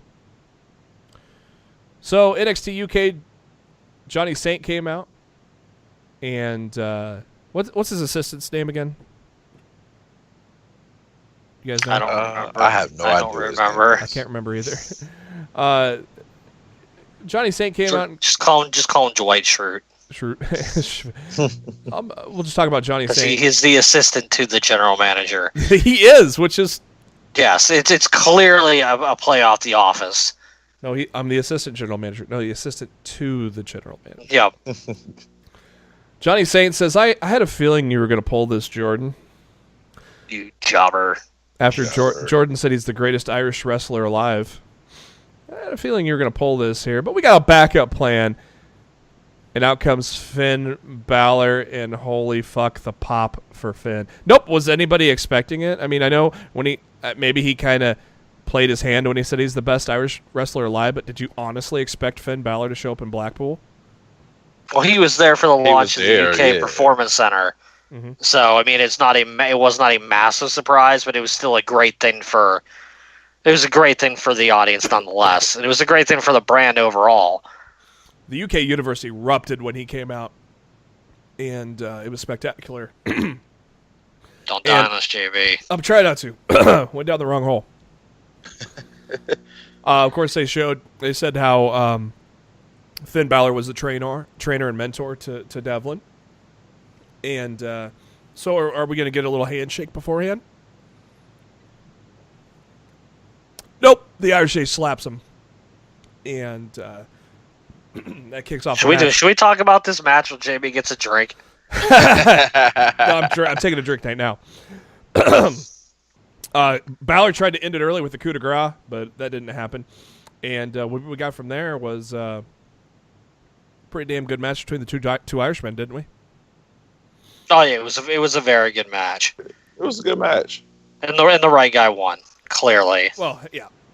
Devlin's not quite at that level yet, but Devlin, I think he could rise up in the ranks in the singles division. I fully could see that. You guys? Yeah, oh yeah, for sure. A lot. I mean, real big. Yeah, he's a good asshole. And of course, in the end, Finn Balor hits that coup de grace. We could say Finn Balor had a great week this week, didn't he? Sure did. I would certainly say so. They showed Luke Menzies in the crowd. You may have seen him on NXT before. He's an impressive young gentleman who will be competing in the UK division. Next up is a no DQ match between Dave Mastiff and Dave Mastiff and Dennis. God, this article I'm reading is very terrible with the names. Yes, it's the article's fault. It is. I'm not familiar with all the UK guys just yet, but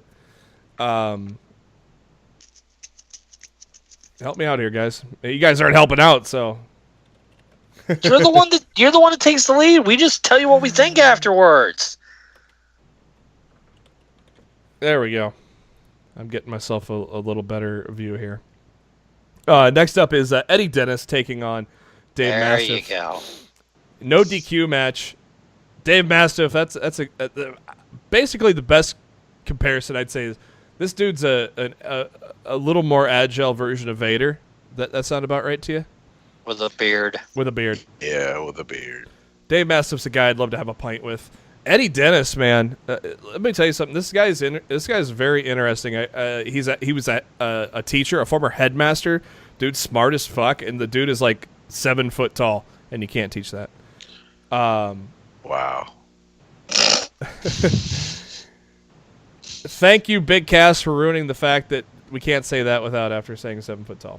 What did you guys see out of this match? I thought for a 10-minute no DQ match, these guys did a great job of beating the hell out of each other in some great spots, and I kind of like Dennis as a tall kind of monstrous heel, even though he's not like he's a little skinnier. And then Mastiff, he's just a fucking truck. What did you guys see out of this no DQ match? It was better than what I thought it was going to be. I would definitely agree with that. It was the main match that I really wasn't looking forward to. But in the end, it turned out okay for you guys. Yeah.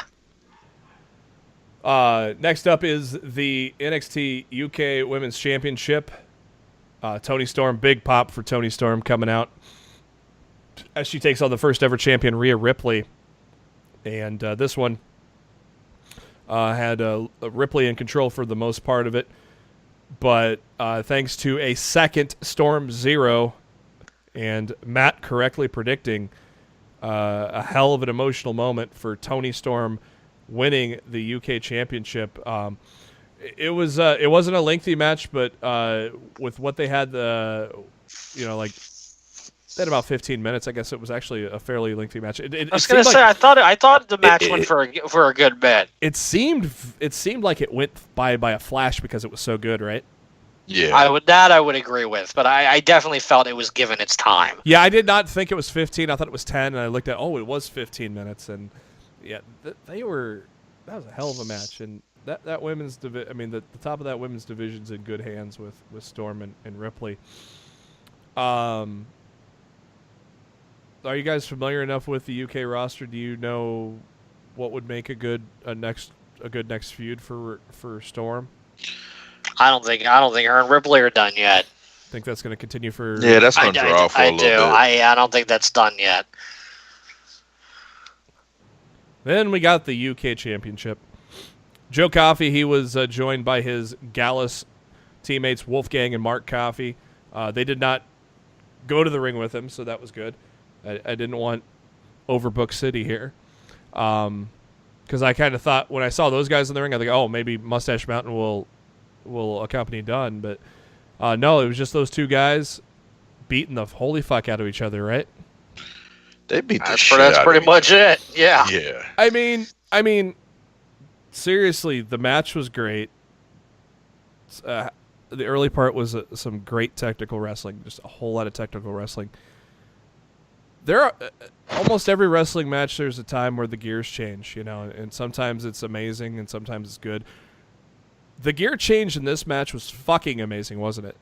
I mean, once it just ramped up, it was fucking amazing from the rest of the way out, wasn't it?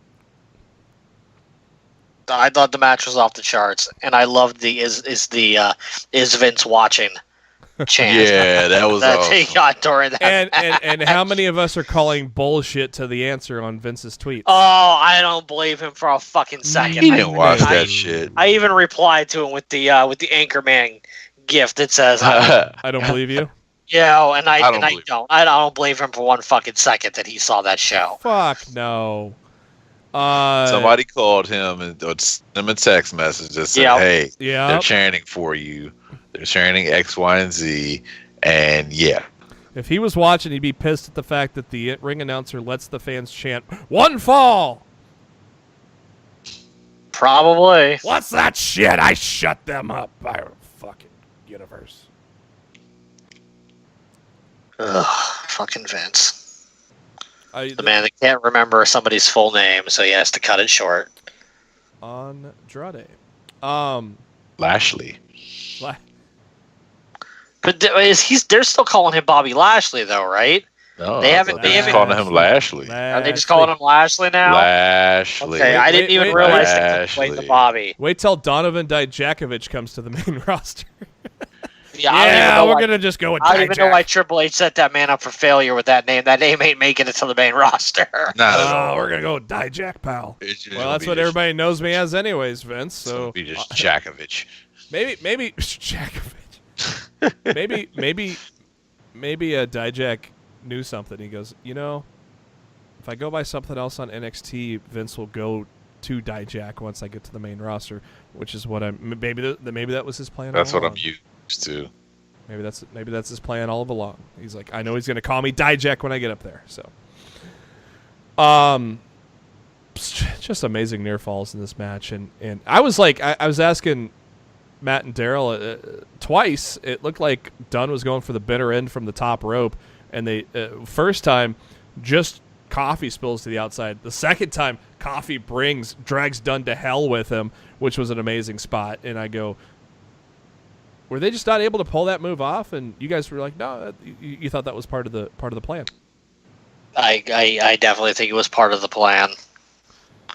But in the end, it wasn't a bitter end that actually ended it. Even though Dunn hit 3 of them, he put on a submission, and Coffee had nowhere to go, and basically he was going to get his fingers busted open, and so he had to tap out. And in the end, after an amazing 35-minute match, Pete Dunne, still your UK champion. He has the modern-day record. It's kind of funny how they mentioned like guys like Hogan, San Martino, who held the for over 1,000 days and over 2,000 days in case of San Martino. How do you think Dunn reaches 1,000 days with this title? He's like 650 right now, I think. I think they can let Dunn run for that title as long as they want Dunn to run with that title. As long as they want to, yep. I think it's actually just a hair over. I think he just crossed 6, so cross out the 650. He just crossed 600 days not too long ago. Yeah, it was 601 at TakeOver. Tyler Bate, by comparison's sake, held it for 125. Oh, look at that. First UK TakeOver. They pull up the graphics, and that ain't the end of the show. Very imposing figure came out to stare down Pete Dunne by the name of Walter. The Austrian monster has arrived in UK. I believe he signed in November, if I remember correctly, and I guess this guy's a pretty big deal because the crowd was hyped to see him show up. He goes by the Ring General. I watched a match of his this week on YouTube against Will Ospreay. Mm-hmm. Not impressed? I'm not going to say that I'm not impressed, but I don't. To me, the verdict's still out on the guy. Yes, he's really big. He's very imposing. He can do a lot of stuff. He's not going over Dunn. I wouldn't put him over Dunn, but I wouldn't be surprised if they did it. I don't know, Darryl. Have you seen much of Walter? No, I haven't. That was my first time actually seeing him. Yeah, I mean, I've heard of him, but I had not watched his work, so I actually wanted to sit down and watch a match before we recorded. So I watched him and Ospreay. I'm assuming from like a year ago for like the internet title in Defiant Wrestling. Yeah, the match. I thought the match was good, but I wasn't blown away. If that makes sense. We'll see. The verdict, to me, the verdict's out on him. I know he's a big name over there, and I'm sure he's going to do great things in the NXT UK brand. But like, I don't view him as like the second coming like some other people have over the past several days. The crowd went nuts though when he came out. So he's I'm definitely not arguing that. Yeah. I think if we put out a poll, we would give this a letter grade of A, wouldn't we? Yeah, it was a solid pay-per-view. Yeah. There was nothing to bitch about at all. Not at all. Yeah, I definitely think the show was definitely A-worthy. I mean, the lowest match on the card, the worst match on the card was probably the no DQ match, and that was still... It wasn't even good. bad. Yeah, it was pretty good. I would, if I put my Meltzer hat on, I would have gave it 3.5 stars probably, something like that. Shut up, Meltzer. Let's fly through some headlines. We've already covered a lot, so I'm going to fly through headlines, so bear with me here. But first, let's talk about a major headline. As we know, on Monday Night Raw, Braun Strowman was stripped of his chance of competing for the Universal title by Vince McMahon himself. We'll cover that in more detail on Monday Night Raw. The assumption was Strowman's not cleared after his elbow surgery in November, but according to Dave Meltzer at the Wrestling Observer, no. For several weeks, the plan was to remove Strowman from the match because, according to Vince, he's losing momentum. Do you buy that? Whose fault is that? Hello! Fucking slapnut. Oh, hey, I haven't done this in a while, but... Tommy, yeah! Yeah. I think one of the main, like Mike Johnson covered it for PW Insider earlier this morning. I agree with him. I think one of the main reasons he was removed was because WWE realized that they didn't want to put the title on Braun, but they didn't want to have Braun lose again to Brock Lesnar and take another defeat. So they wrote their way out of it. Does that mean that Finn doesn't have a chance in hell and they're probably still full steam ahead to WrestleMania? Unfortunately, probably. But damn it, I would really like to hope and believe that WWE gets their head out of their ass and gets that title off of Brock at the Royal Rumble, because I can't take it anymore. I know we can't take it anymore, and I've got a little light at that tunnel. He interacted with Vince on Raw. That might be your tipping point to tip the hand that Vince is putting it on him. To give him finally that run he's never had. I feel better than most Lesnar title defenses on this one that we're having to change just because of the facts that are laid out in front of us. We don't know what the UFC, what all that's going to happen. We don't know. So you're going to really have the title on? I mean, Vince is dumb enough to probably have the title on him. He's dumb enough to have WrestleMania in New York where it could be a blizzard in April.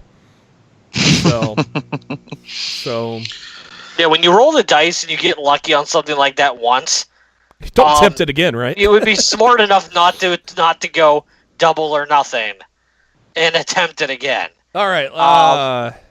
But here we are.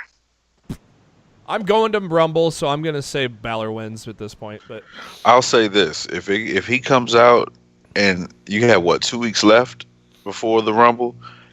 If you don't get any announcement between now and next week's Raw or any indication that the demon's coming, and that demon comes, we ain't gonna know until the music hits on at Chase Field.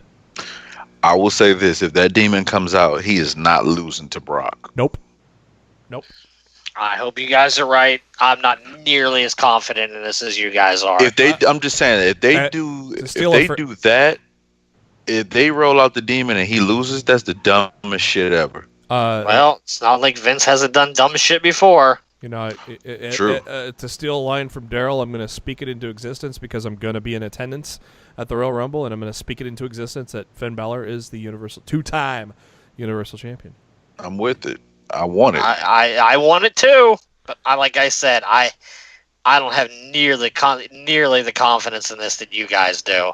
Like, I really don't. I'm worried about this match. You know, like the whole discussion on Busted Open Radio today was, do you believe in Finn Balor? And if I was able to call in to the show, my answer would have been simple. It's not that I don't believe in Finn Balor. I do believe in Finn Balor, but I don't believe in Vince. There was truth. There was a lot of, and that's the problem. There was a lot of truth that was said in that ring that Finn said, "You don't believe in me." I think that was from the heart. It was. It was a shoot. Yeah, it could have been scripted for him, but don't tell me he didn't believe what he was saying. Exactly. Let's run through some quick headlines real quick. Ring of Honor World Women of Honor champion Kelly Klein has signed a new deal with the company. No big surprise considering she's holding the gold right now. And I don't think anybody was rushing out to sign her either. Ooh. I'm just saying. Ooh. SmackDown's ratings from last week on the 8th of January, a slight dip to 2.03 million. Raw, Raw's happy that there's no more in Monday Night Football. They go up to 2.8 million with the I believe this is the second week without Monday Night Football, so they continue to get a little bit of audience back. And Hello, third hour, 2.6 million for this week. So Raw numbers definitely good, and overall it was a decent show in terms of Monday Night Raw. Correct? Oh yeah, if I'm Finn, I'm pointing at those numbers. Exactly. And I'm like, look what you guys did with me on the TV as much as I was on the TV last night. Look at that look what you guys did. Look at that. I would totally be pointing at that. Look at that motherfucking third hour, 2.6 million. That Raw they has hardly lost any viewers from hour 2 to hour 3. Raw has not seen 2.6 in hour 3 in forever. It's been a long time. And I'm just saying, like, last night there was a lot of Finn Balor on that program last night. There's a lot of and Baron for that Corbin too. To stay and maintain what they did, to me that says a lot about how the audience in general feels about Finn Balor. Because we were all bracing for that groan of John Cena winning, right? We were all getting that. God. We were all when he came out with Vince, I about died. I literally thought I was gonna bust like a blood vessel in my brain or something. I tried to make chicken salad out of chicken shit and go, well, at least I'll get a witness history and see the title come off of Lesnar. So, well, we don't have to worry about that now, thank God. If you're a big fan of I'd still like to see the title come off of Lesnar. Well, yeah, and we're going to, hopefully. If you're a big fan of Samoa Joe, he now has launched a YouTube channel, so go search him up there. He's got a brand new channel out. Doing what? Just vlogging, man. The one video he released was just him talking in the car. So interesting. I'll have to go give that a look after we get off of here. Hidden Gems this week, which has been a great addition to the WWE Network. A lot of British stars highlighted. Go figure with UK Takeover happening.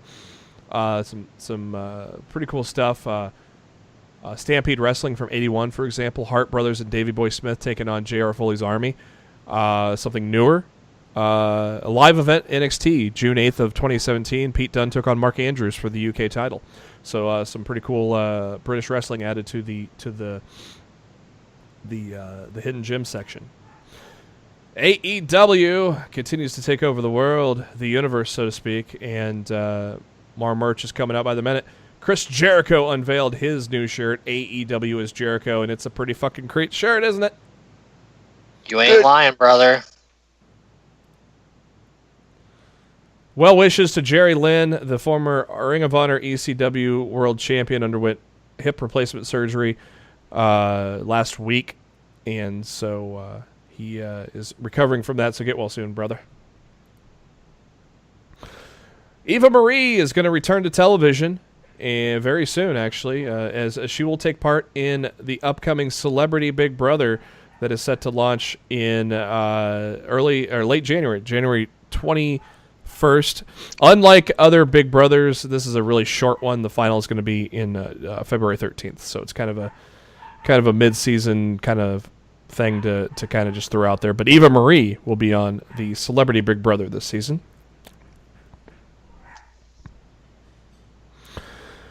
Bobby Roode was interviewed by Sky Sports recently and asked what his dream WrestleMania match would be this year, and he said against the Revival for the tag titles. And he says he would love to see it be a best of 3 falls or an Iron Man match. I would be down for that, guys. Yeah, no complaints. Oh, yeah, Darryl. Darryl's in fuck the Revival mode, isn't he, Matt? Yeah, damn right. Maybe a little bit. He for the kids that don't know, he outed Taven for something from a tryout way back when, and fucking hilarious. Yeah. Yet another one gone from Impact Wrestling. This time it's a backstage interview where Mackenzie Mitchell has decided to leave the company. If I'm AEW, I'm picking her up immediately. Word. She was the best backstage interview they've had in a long time. True. WWE announced last week that they will hold the first ever Worlds Collide tournament over the Royal Rumble Access events, where talents from NXT, 205 Live, and UK will compete. And the idea is to get fans attending to see cross-branded matches they would normally not see. The tournament will be taped for a WWE Network special. And that is why WWE trademarked Worlds Collide, which I believe we talked about last week on the episode of the reason why, and it's now a reality. Representing NXT is going to be Adam Cole, Velveteen Dream, Dominic Dijakovic, Keith Lee, Otis Dozovic. Representing UK, Mark Andrews, Tyler Bate, Travis Banks, Jordan Devlin, and Zach Gibson. Representing 205 Live, Cedric Alexander, Humberto Carrillo, Tony Nese, Drew Gulak, and TJP. And apparently Humberto Carrillo has not debuted for the brand yet, but he did on 205 Live today. He was tagging on NXT, wasn't he, with Raul Mendoza? Yeah, he debuted tonight as Buddy Murphy's mystery opponent. He's got a lot of energy. I was really impressed with him. Mendoza doesn't quite move around in the ring as well as he should, but I was really impressed with Carlillo with a couple of squash matches they had on NXT. So this first ever Royal Rumble access is set for the Phoenix Convention Center from the 25th to the 27th. I don't think I'm attending. I'm already going to Takeover, Rumble, and Raw, so... Yeah, don't give Vince any more of your money. Well, I'm already miffed the one time I went to Access, and I'm in the line forever for Paul Heyman, and I get replaced by Darren Young and Zack Ryder. Though it was great to meet Zack Ryder. Don't get me wrong. Busted Open Radio tweeted a clip of Jericho claiming that All Elite Wrestling has multiple television offers, and he goes, he said, "I would have not gone to All Elite if there wasn't a strong TV deal on the table being worked on. There's a couple I know of that are on the table." And Jericho said, "That's why AEW will further legitimize itself when the TV deal is announced." So, I'm excited. Yeah, you listen to Jim Ross. Jim Ross is already implying that the T believes that the TV deal's already done. Yep. Do you feel it's Turner? And they're just waiting for the to announce it. I do. You feel it's Turner? I do. I feel it's TNT. Wasn't there like a something from Mike Johnson like maybe a year or two ago that said that TNT wanted to get back in the game for wrestling? I don't recall. I swear there was an article about that, either them or TBS, which is same. So,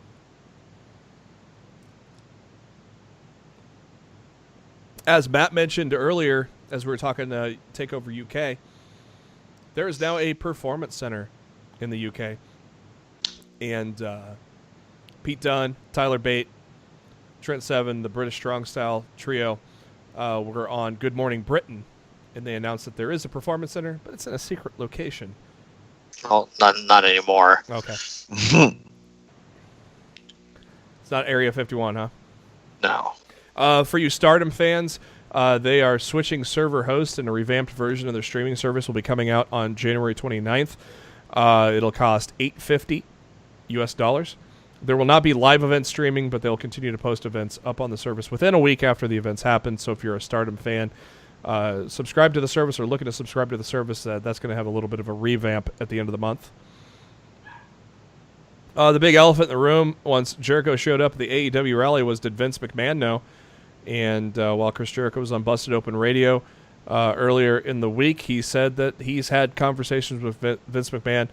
The relationship with him and Vince is amicable, and he was aware all along that he was going to sign with All Elite Wrestling. So,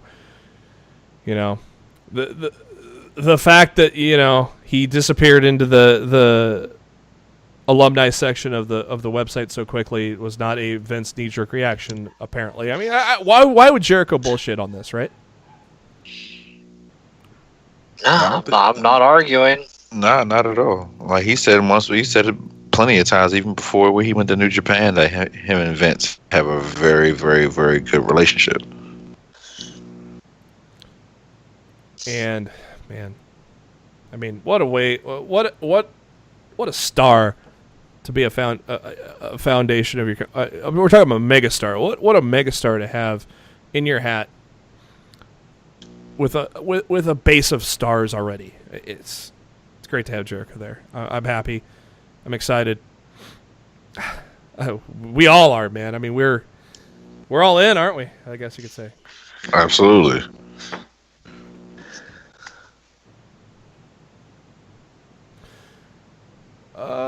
Okay, some MLW notes. Court Bauer is in Japan with some meetings. He says the promotion is close to having some new international television deals.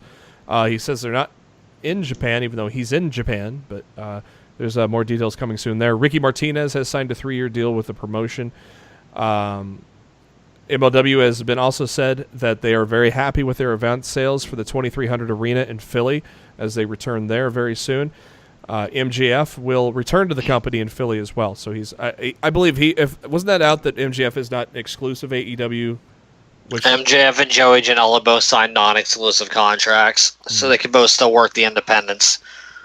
So you'll probably see MJF on. Apparently, there's some kind of working relationship already with MLW and AEW, from my understanding. That's not a bad thing either, is it? No, it's definitely not.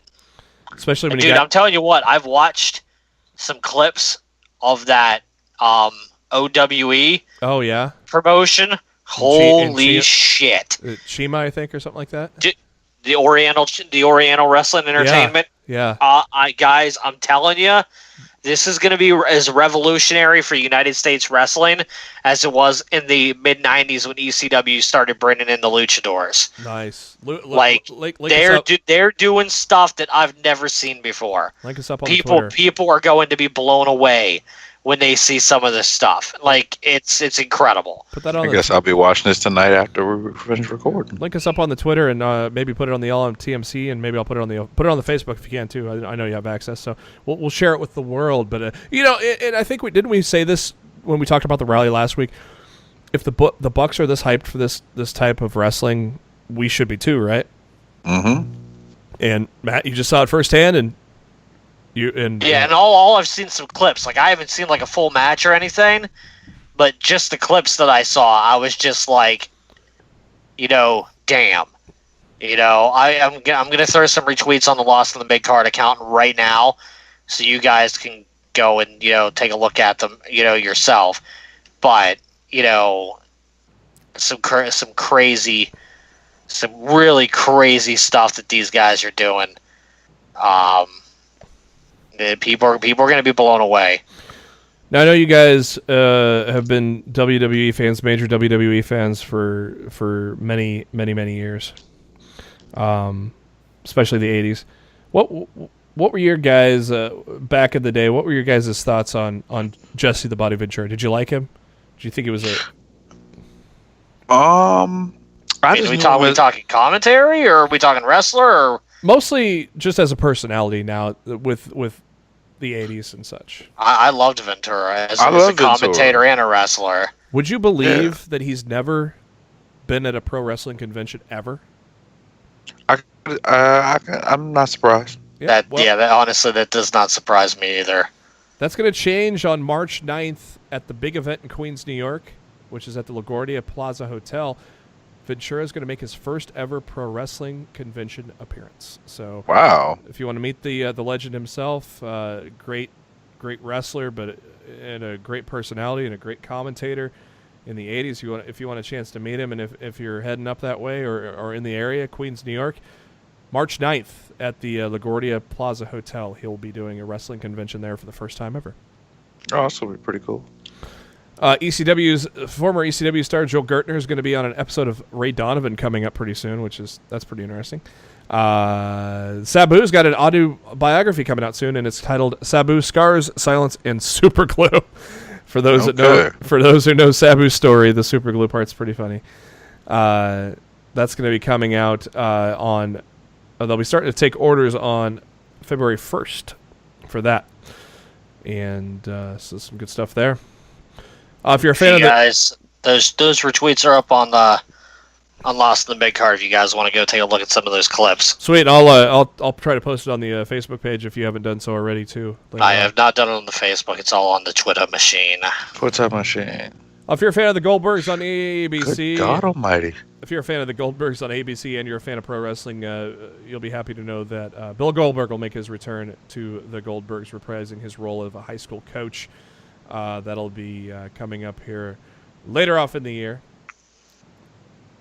Daniel Bryan talking about the Royal Rumble taking place in a baseball stadium, and he thinks it would be cool if they would enter through the dugouts. I think that's a pretty interesting concept, guys. With it being dude, with the field as big as it is, they're gonna have a big stage setup. That's not gonna happen. Yeah. It's an interesting concept though that Daniel Bryan came up with. But how long's that ramp gonna be? Be long. Hopefully not as long as the one in Orlando. Matt and I watched this after Monday Night Raw this week. Go out of your way to see Let Me Tell You Something, Gene. Or Let Me Tell You Something, Gene. It was very well done. Oh, my God. It was tremendous. Have you got a chance to watch it yet, Darryl? Not yet. I'll probably watch it tonight. It's only a half hour. Tomorrow. So it's only a half hour, so it'll be easy to get in. But it's a great chronicle of Gene's career. And on top of that, we announced it on Lost in Midcard last week that the collection for Me and Gene's also out there. But a great chronicle of Gene's career from the very beginnings all the way up until the end, where he's doing voiceovers for story time. Tremendous. I highly recommend it. It was tremendously done. And speaking of comment, I have not watched this one, but Matt, you can vouch for the Nigel McGuinness documentary was awesome too, huh? It was very, very good. I've watched that one. That one was awesome. Dude, there's few companies out there, to me, nowadays that put together better documentaries than WWE. If their TV product was as good as their documentary team, they would be fucking incredible. And their video team, because their video team's amazing too. Yeah, might be the same people that do the documentary stuff. Very, very well could be. Alexa Bliss was interviewed about her in-ring status, and she says she's ready to return soon. But WWE is notably being very cautious because it's concussions, and she had a lot of issues in the short period of time. Yeah, and she said it was very heartbreaking to not be able to wrestle Trish Stratus at Evolution. Hopefully that can be reprised at Evolution 2, maybe. So, but she has been in the ring at the Performance Center, just waiting for the okay to return to the ring. I won't be surprised if she's in the Rumble. Yeah, and she said, it's a brain. You can't just tell it to hurry up and heal. I like that quote. A moment of bliss. This week was better than last, I'd say. Still until Otis came out. Jesus. Tucky! I still laughed, but... Pretty lady! Pretty lady Tucky! My God. Undertaker is embracing social media. He joined... This is the weirdest story of the week. He joined Instagram several months ago. But now he has created a Twitter account, twitter.com/The Undertaker. And why do you say weird news of the week, Matt? The Undertaker tweeting. How is that not the weirdest news of the week? Yeah. The fact that he's kind of putting himself out there on social media. It's weird. It's weird. Well, one lady in Mackenzie is gone. That means another lady comes in for Impact Wrestling. Lucha Underground's Melissa Santos is now a backstage interviewer for Impact Wrestling. Of course, her boyfriend and father of child, Brian Cage, is in that promotion as well. But Melissa Santos... A lot better than Alicia Tout. She is... I really hope AEW is not dumb enough to hire her. I know they used her at All In, but she is a terrible backstage interviewer. Please do not bring her into AEW. Yeah.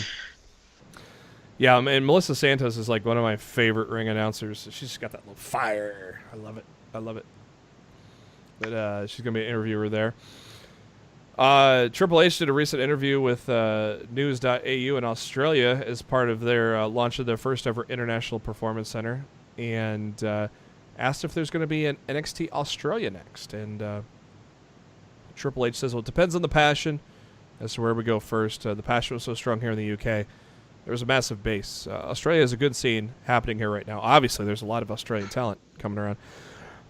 We're obviously keeping an eye on it, working on it, but there are these are large commitments. So it's about when we have the level of interest and the belief that there's enough people to succeed. He did note that he would hope there would be an NXT Australia within the next 4 or 5 years. Good idea or bad idea, guys?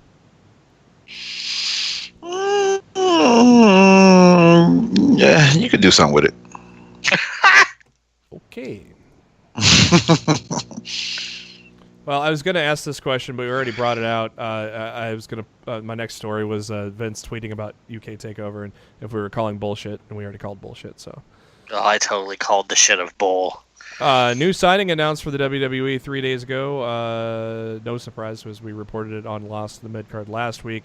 Former Impact Wrestling star Trevor Lee has signed with the company officially, and so the deal is done. And I'm assuming it could be. He's expected to enter NXT.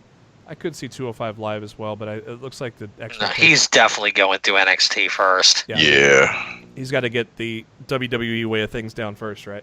Dude, they were putting Heyman Page in NXT first. Yeah. You know, they were putting if they're gonna put Heyman in NXT, fucking Trevor Lee ain't jumping NXT. They were splitting the Elite up, weren't they?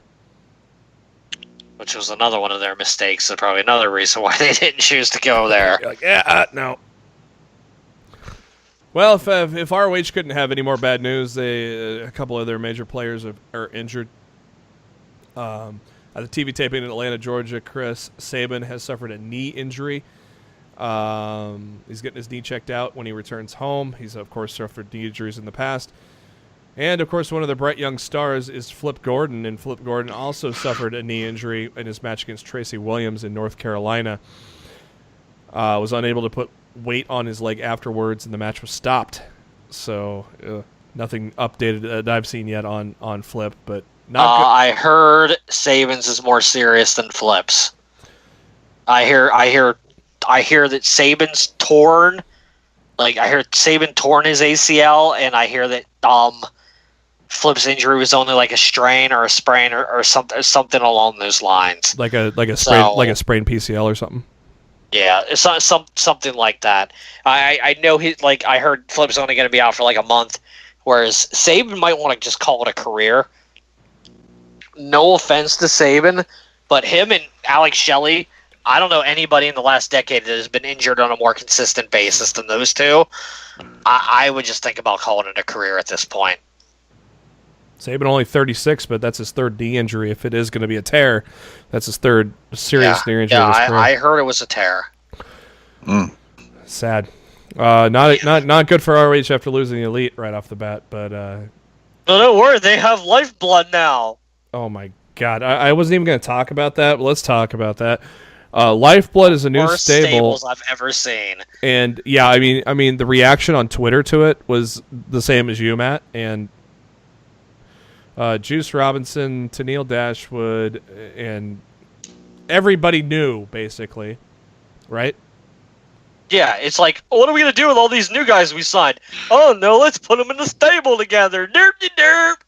I don't even know who all's in it, but it just makes no sense. A bunch of rosebuds. Ouch. That's why Honor Club status canceled. Dummies. Yeah. Let me tell you something, dummy. Dummy, let me talk to you. Paul Jordan from PW Insider was looking at the social analytics site Social Blade in regards to Impact Wrestling's Twitch channel, and over the last few weeks they've gained about 7,000 viewers to put them at 66,717. So not really an impressive increase considering they're putting Impact Wrestling. And what the fuck? They're not even archiving their episodes. What? Why? They might not be able contractually with their cable company deal. They might not be able to. Oh, that's a good point. It might be, an in-demand issue. That's a good point. I feel like we started talking about this story when we first started Lost in the Midcard. Current update on the Vince McMahon biography film Pandemonium. Sounds terrible. Actually, this was just reported last year is when it started, so I guess it was only been a year ago. It feels like it's been forever. Yeah, it seems like it's been since 2015 when we started that we've been talking about this. But the script has been redone and is currently being reviewed for a possible for feedback, and that was in the last month. PW Insider reported that Bradley Cooper was offered the role of Vince McMahon. Cooper was God, waiting. I hope he turns that down. Cooper was waiting for an updated version of the script before making a decision, so no word if he's still involved in that at all. I never wish to mix Rocket Raccoon with Vince McMahon in my entire lifetime. So please don't do it. These are facts. These are facts. I'm just saying, he's one of the biggest Eagles fans, so don't do that to my life. The Performance Center is getting full of veterans as Fandango, Alexa Bliss, and Eric Rowan are in the building, and add Sin Cara to that now as he's been out of action since August, and he's now working out at the Performance Center to get returned back to the ring. What do you do, trip over his trampoline? He might have. Ouch. What do you mean? You mean he doesn't jump and that's what you mean? There's a trampoline there? MLW has signed 2 new wrestlers. Mance Werner, who is the reigning CZW champion, will debut for MLW on the 2nd of February at Super Fight in Philly. And they've also signed the Almighty Sheik, who was known as Joey Machete in the past. Ring of Honor notes, Tracy Williams and PJ Black have officially signed with Ring of Honor. Another signing is in the works, according to Mike Johnson, PW Insider. That'll be announced soon. Joey Mercury has returned to work for Ring of Honor over the weekend. He's been back as a producer ever since his charges have been cleared. They signed Rush today. That's probably what the Will you stop messing his name up, please? He's Rush as far as I'm concerned. Change the fucking spelling. Yeah, and maybe I'll change the pronunciation of his name. If it's Roosh, spell it R-O-O-S-H. Thank you. Or even R-O-U-S-H. Give me Roush. something. Don't spell it Rush and tell me that it's going to be freaking different. R-O-U-S-H is Rush. One of the main. Rush. That's one of the main ownerships of NASCAR. That's Roush. And R-U-S is Rush. Yes. Billy Corgan was present at the latest tapings in Atlanta, Georgia for Ring of Honor as well. Morale has seemed to be good. Of course he does. He's looking to get Magnus work. With the exception of Chris Sabin and Flip Gordon getting injured, morale backstage is said to be good at Ring of Honor. I bet it is. Yeah, I believe. My Tommy gun don't. Another guy has joined the Performance Center group, and this guy's a name we care about. Sami Zayn is now at the Performance Center as of yesterday, Monday, the 14th. Of course, we saw a vignette with him, and we also saw a vignette of Owens the same night that got us excited. So Sami Zayn hopefully gets a little run at WrestleMania or something. Raw was in Memphis on Monday, and while they were in Memphis, they decided to sign the Hall of Famer Jerry the King Lawler to a new 2-year deal with WWE. So his contract had expired on the 10th of January. And yeah, don't tell me that didn't have anything to do with AEW. Yep. A guy who they're barely bringing to TV all of a sudden got a new 2-year contract and a pay raise, and he's going to be calling the Men's Royal Rumble. Yep. Don't tell me for one fucking minute that this didn't have to do with AEW. They couldn't get JR. Oh, that's the whole thing. I think WWE did not want to reunite JR and the King in a commentary booth together. So they locked down the King. As Matt just said, he's going to be calling the Men's Royal Rumble match here. So I'll have to watch that on tape delay because I'm not going to hear any commentary where I'm at. Big news for this week from Monday Night Raw. This may lead to some groans because of the announcement, the way that it was announced. But the women's tag champions are coming. The belts are unveiled. Those belts were nice, aren't they? They're pretty nice. They might be the nicest looking championships in WWE right now. Right.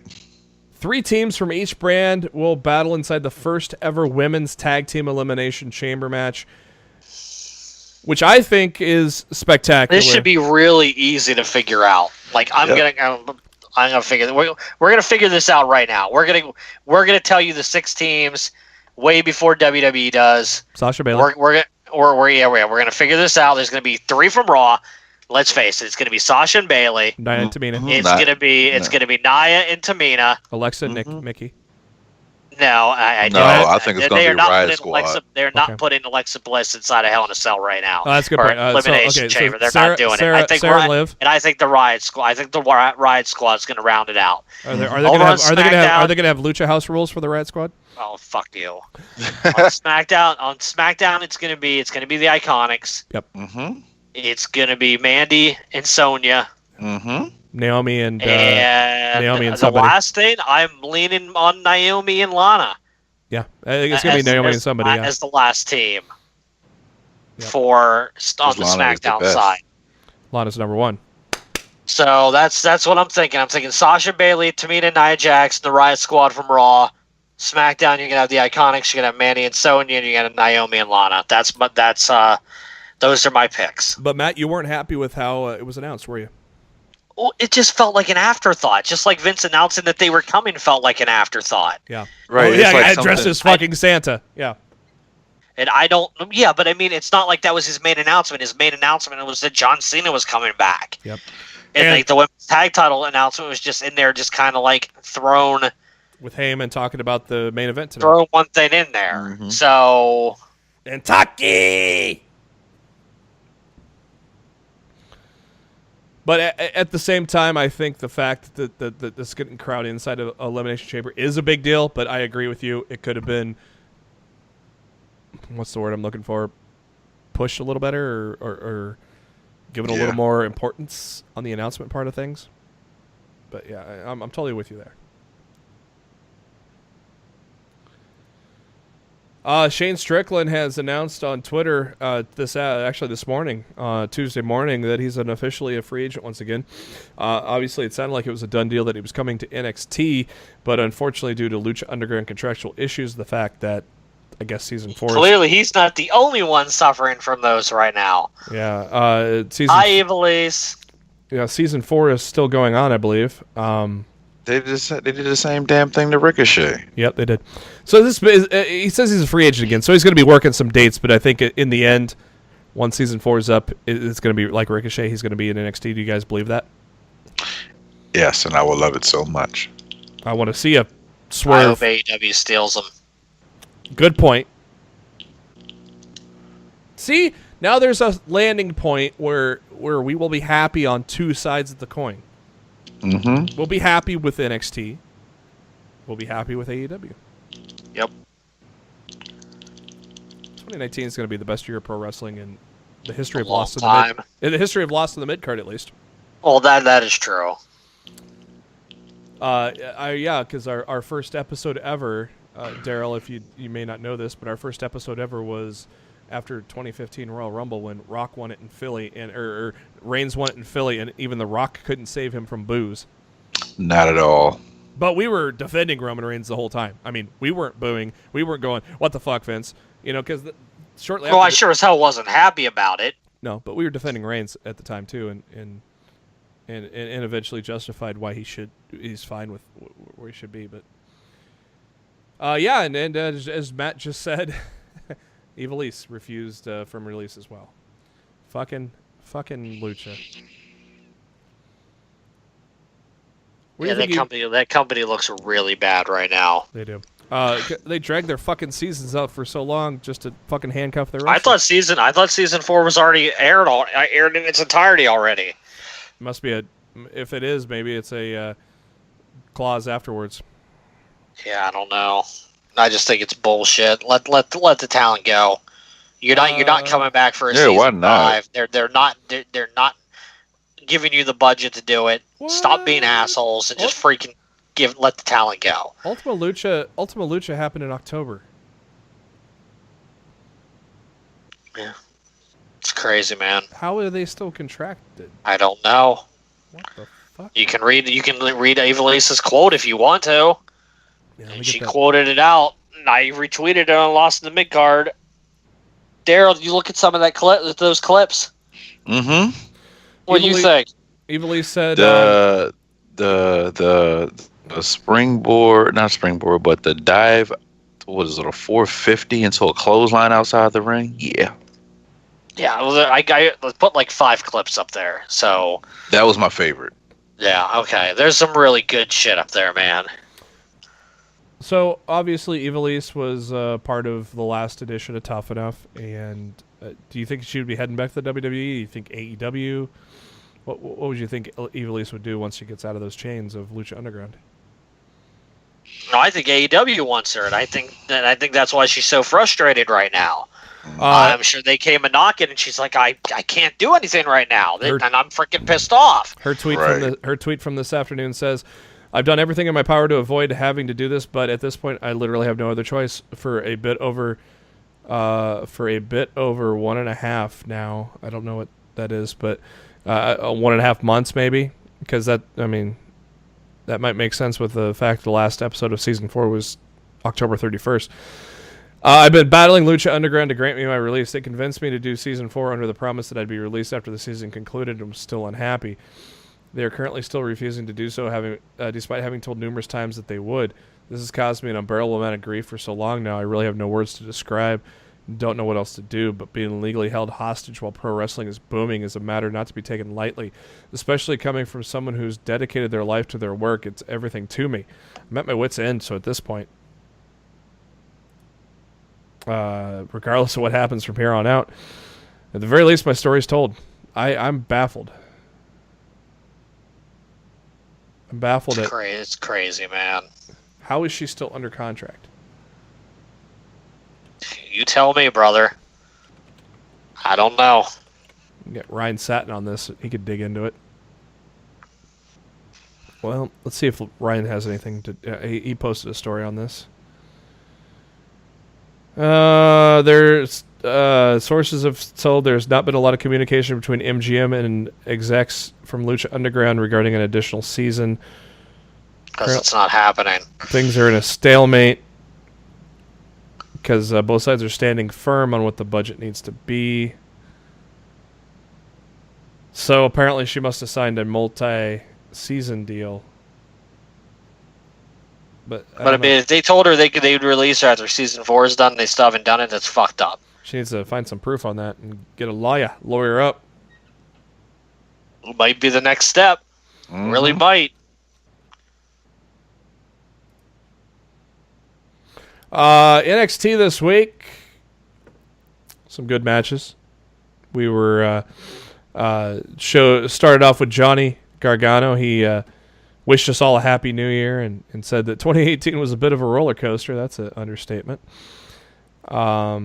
He said success is measured by 2 things: wins and championships. Doesn't matter how good of a person you are or how hard you try. Well, Johnny says he'll be better in 2019 and he'll become a champion.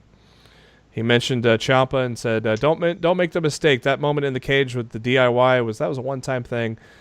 That'll never happen again." Do you buy that? I don't believe you either. No. A heel DIY, man.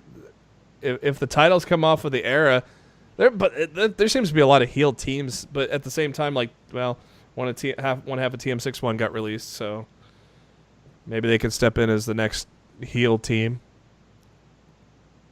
Once, if Era ever lets go of those titles, I'm assuming War Raiders is going to take it from them, right? Yeah. I don't know. Adam Cole made that proclamation that the Undisputed Era would all wear gold. True, that's true. In 2019, so maybe not. We'll find out. Ricochet comes out, referring to the attack from behind, and he goes, actually, he was came out to answer the fact that that he was talking shit about the North American champion, and he goes, all you gotta do is ask, are you gonna do it face to face or attack me from behind in a parking lot? Well, then Ciampa makes his way onto the stage, and Ciampa says wins and championships, that's what it's all about. And then Aleister Black, how ominous did he look showing up on that big screen of NXT? That was like Undertaker, wasn't it? Yeah. No. And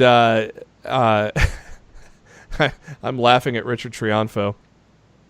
He called it the Huntertron.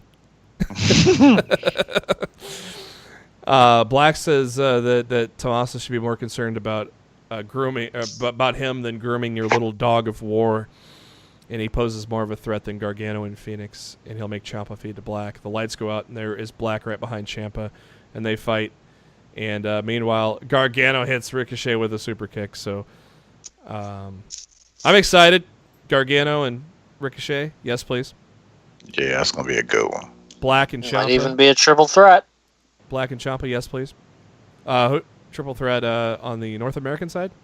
Velveteen? Yep. Mm-hmm. Yep, Velveteen? that's possible. We don't know for sure, but it's definitely a possibility. As a man that's going to be in the building, I'm excited. Color me excited.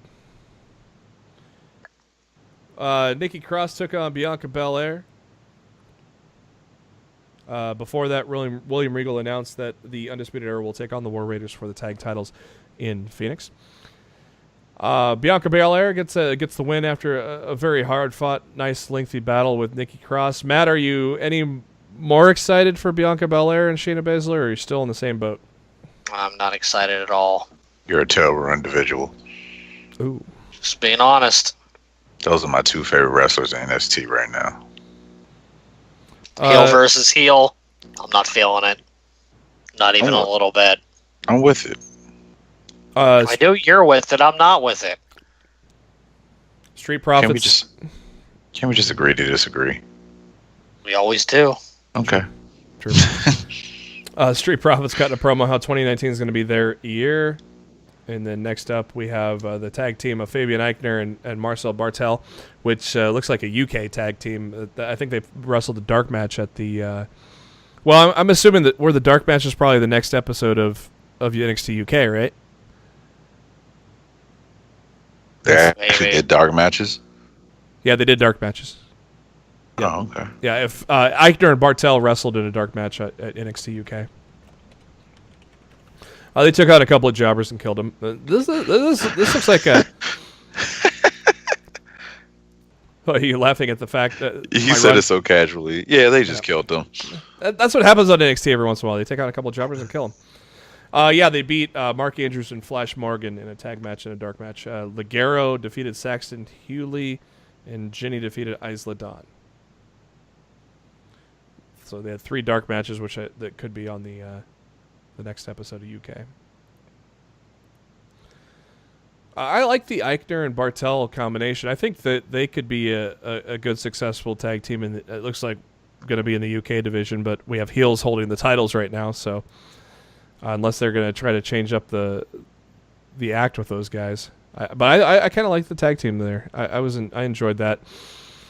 And Keith Lee got some comments about the vicious attack that Ono hit on Matt Riddle, and Keith says that Matt's someone he's traveled the world with, and the attack by Ono is unsettling. He's going to tell Cassius to show up next week, and he'll teach Ono a lesson in respect.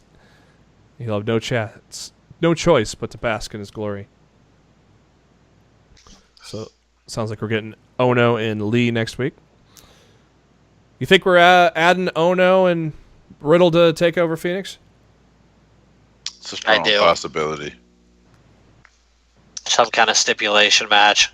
I've never seen Ono in person, or I've never seen Ono in person, but I've never seen Riddle in person either. So I'd be excited for that. Yeah, I saw Ono and Dream in Philly for the Rumble. Mm. And main event time, Adam Cole, EC3. No words have to describe this. This was a good main event. Of course, EC3 is heading up to the main roster, so Adam Cole gets the win with the last shot.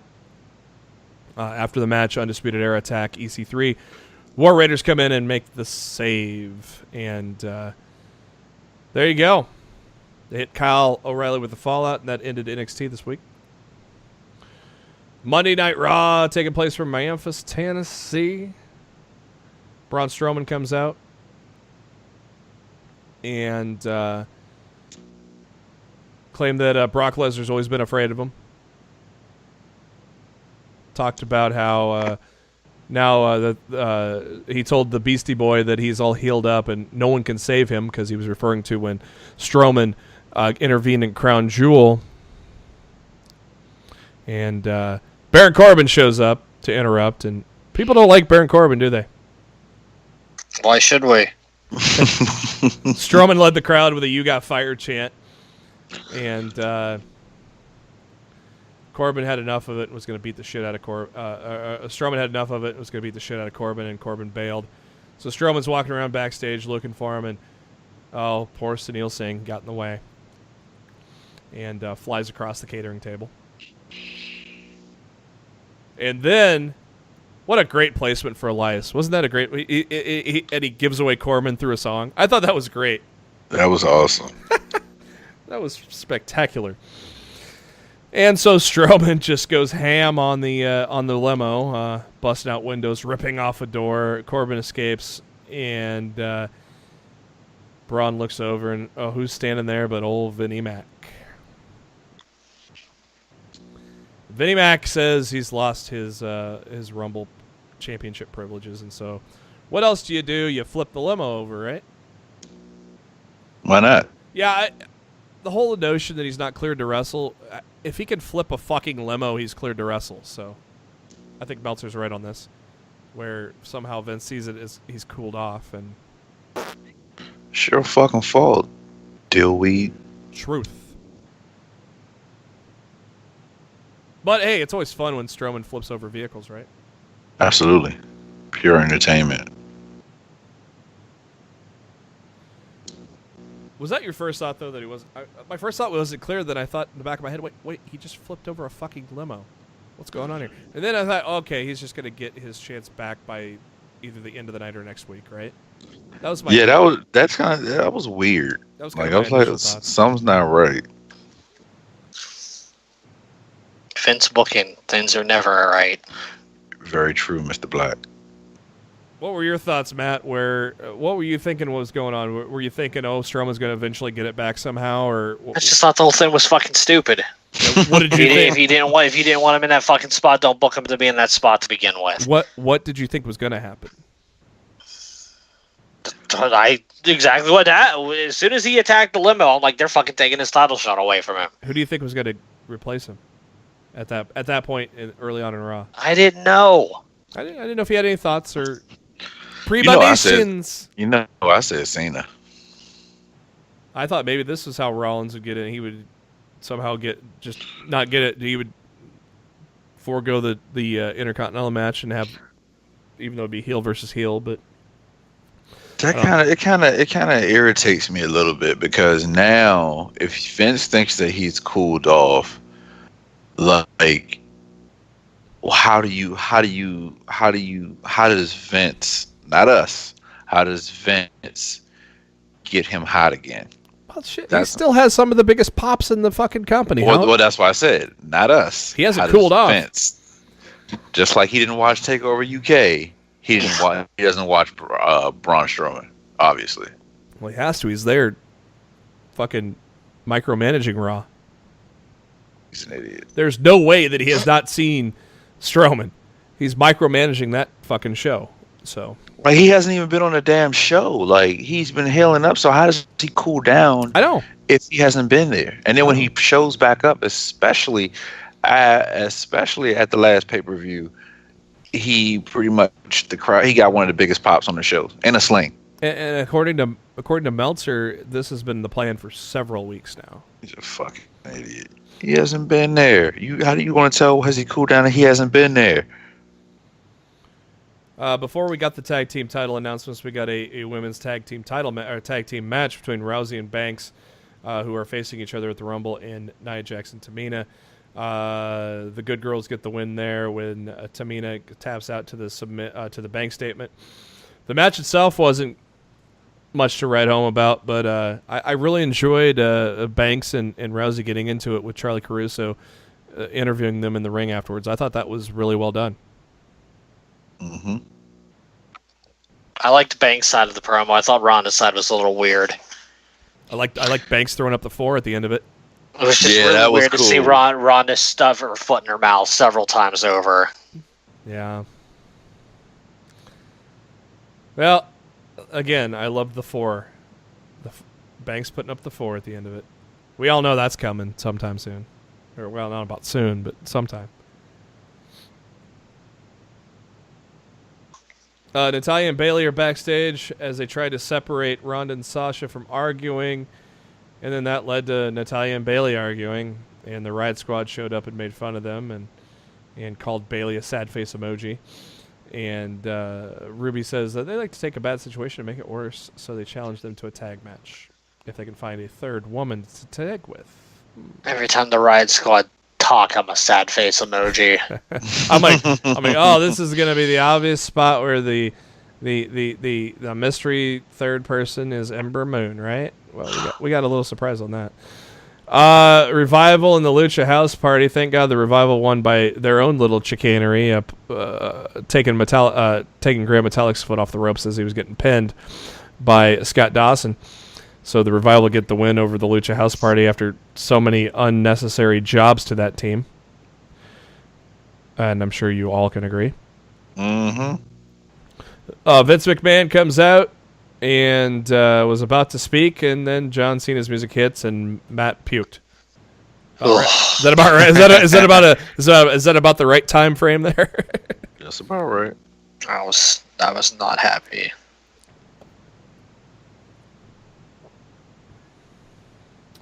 Cena comes out and he says, "We all know Vince lost his Universal Championship at the Rumble, so somebody has to step up."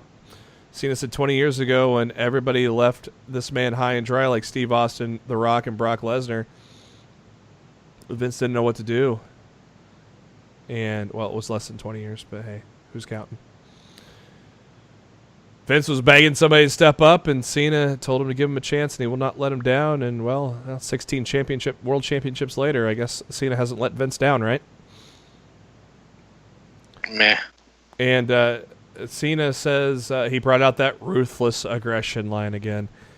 That led Drew McIntyre to come out and call bullshit, right? Mm-hmm. That's basically what Drew did, call bullshit.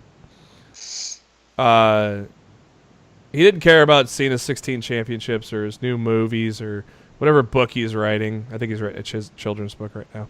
Won't be as good as the Young Bucks anyway, so. McIntyre complained that the Cena's standing in the ring with a strained face while claiming he has ruthless aggression is hilarious. And Drew stares into Vince's eyes and says, "This is what ruthless aggression looks like." Baron Corbin came out and we're like, huh? Then Finn Balor came out, which makes more sense because he's the first ever Universal Champion. He's tired of being left out of these conversations, which we all agree with. He's the only person out here who's been Universal Champion. And then Vince said, "Oh, you got extraordinary ability and speed, but against Brock Lesnar, I don't know if you could beat him." And look at all these people in the ring. There's a lot of meat in here, which sure got Vince off. But Vince said meat. A lot of meat, man. A lot of man meat. Did he say meat or beef? Beef. I maybe said beef. Yeah. Thought he said beef. Balor said, "Well, you've never believed in me." You know. We already covered that part of it. Then it all led to, Balor said, "Let me show you something," and he punches Corbin, and then McIntyre knocks Cena down. McIntyre hits Balor with a Claymore kick and knocks Cena with another one, so Drew was the last man standing. Vince says, "I like this!" And he goes, "We're going to have a fatal four-way to determine who faces Brock Lesnar at the Royal Rumble." Vince walking backstage after the commercial, and Jinder Mahal walks up to him and says why he wasn't considered to be in the fatal four-way match. Matt, why wasn't he considered? Because he fucking sucks. I still think the championship reign was not as bad as people think it was, but hey, you're right. So Vince says, "Okay, well, pick any one of the four guys. If you can beat him, you're in the match." Gee, who's he gonna pick? The guy who's lost 7 straight times already. Yeah. Yep. He says he'll pick Finn Balor. Riot Squad come out, Bayley and Natalya come out, and their third is not Ember Moon like we thought was going to be predictable. Nikki Cross. Let Nikki play. And Nikki did a hell of a job here, didn't she? It was an enjoyable debut. Yeah, that's pretty cool. It was well done, I thought. As you said, it was about the only debut that was well done for all those who were involved. Or as Matt Riddle would like to call it, a debut. Debut. You put her on SmackDown with Sanity, or put her on Raw on her own? I think you put her with Sanity. I think they need the help. That's true. Mahal took on Balor. The other Singh brother that didn't get thrown into catering distracted Balor, which gave Jinder the upper hand before the bell rang and also right after the bell rang. But Balor turned it around and hit the coup de grace after 10 minutes to get the win. So Balor is going to head to the Fatal 4-Way. And I was kind of happy that Balor, he chose Balor, because it gave me more of the feeling that the story was Balor was going to overcome. And later we learned that was the truth. Hey, did you guys know that Glass is coming out in theaters on Friday? I sure do. It's been advertised heavily. Yeah, I went from wanting to see it to not wanting to see it, so thanks, WWE. Well, at least the best advertisement that they did was showing a flashback of January 1992 when Shawn Michaels threw Marty Jannetty through the barbershop window. So at least that was the best promotion of Glass of the night. The worst promotion was probably the family that got the seat upgrades and they're wearing these weird fucking parkas. Yeah. What the fuck? I don't know. It's triple threat time. Seth Rollins, Bobby Lashley, Dean Ambrose for the Intercontinental Championship. I asked the fellas on the podcast, Lashley going to win this? I just had this weird feeling that they're going to take the title off of Ambrose. Lashley.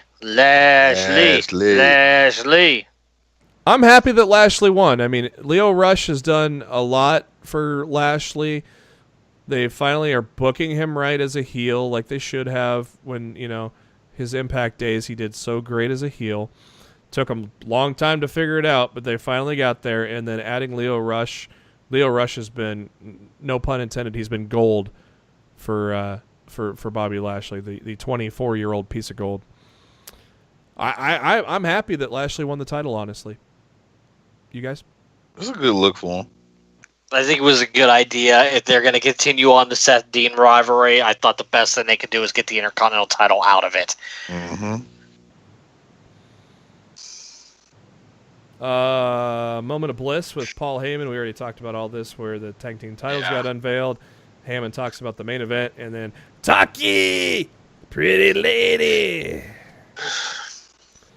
Fatal 4-Way for the chance to face Brock Lesnar at the Royal Rumble. The match could have sucked, but the fact that Balor won made it all great, right? Well, the match didn't suck. It did not suck. It was a great 20-minute match.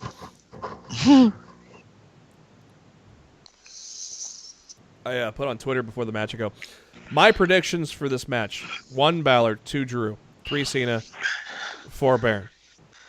Vince's predictions for this match: 1 Cena, 2 Cena, 3 Cena, 4 Cena. Thank God my Cena 2, Cena 3, Cena 4. Oh, right.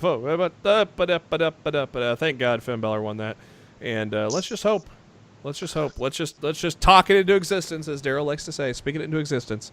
Yes, Finn Balor will be the first ever. Is he the first ever 2-time Universal Champion? Absolutely. No, Brock is. Oh, Brock. Yeah, that's right. Fucking part-time bitch. Fuck cancer, dude. Fuck cancer. That too. Because that piece of shit would not be with this company right now if Roman would not have gotten cancer again. Yeah. He would have ran out his obligation at Crown Jewel, and we wouldn't have to see him right now. Part of my pipe dream was that Roman was like all clear, and Vince brought out the challenger, and it was Roman. That was like I was like a far on pipe dream because Roman's got a hell of a battle, but maybe he beat it, And I was some people already predicted he's going to be in the Rumble, and I'm like, yeah, it's way too soon. Yeah, he put out a picture today, and now I hear rumblings that he's going to be at Mania, he's going to be at the Rumble, he's going to be everywhere. Just let that. Oh, what did he tweet today? No, somebody posted a picture of Roman. He saw Roman at a hotel in Hawaii. Oh, probably enjoying some vacation time with his family. Yeah, pretty much. I'll tell you what. Have you guys seen recent pictures of Kevin Owens? No, I haven't. Slimmed down. Holy fuck! That guy has lost some ridiculous weight. Mm-hmm. It's kind of creepy how much weight he's lost. He kind of looks weird. But at the same time, I mean, look what. Let me see if I can find it. Look what Dean Ambrose transformed himself into, and what he's doing in the ring now. Imagine Kevin Owens a more agile Kevin Owens. Imagine it.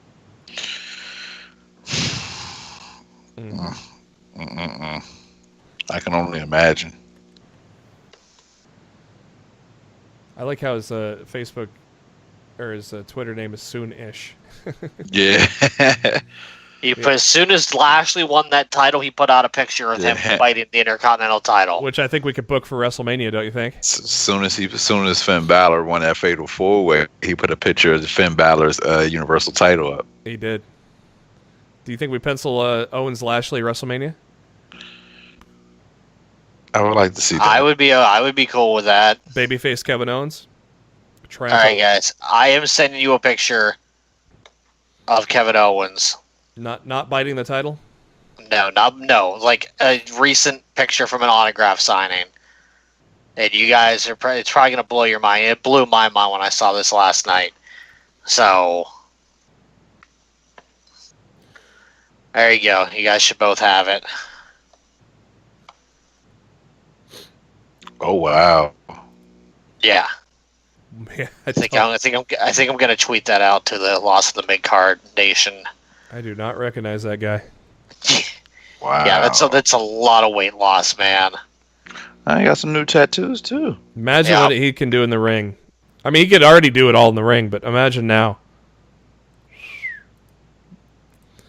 SmackDown Live tonight was live from Birmingham, Alabama, the place where injured guys usually go.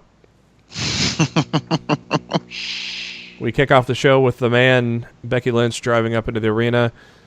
And Kayla Braxton asked her if she's ready for Asuka, and Becky says, I'll answer that in the ring. Becky tossed her keys, but Kayla fumbled. Fumble! She walks by the New Day. The New Day are in the parking lot with their pancakes while Otis Dozovich is making a milkshake with eggs and tuna, and he threw in some New Day pancakes as well. And he took a drink of it, and then Becky Lynch, they challenged her to take a drink. Well, she's the man, so of course she's going to do it. And she said it was kind of weak.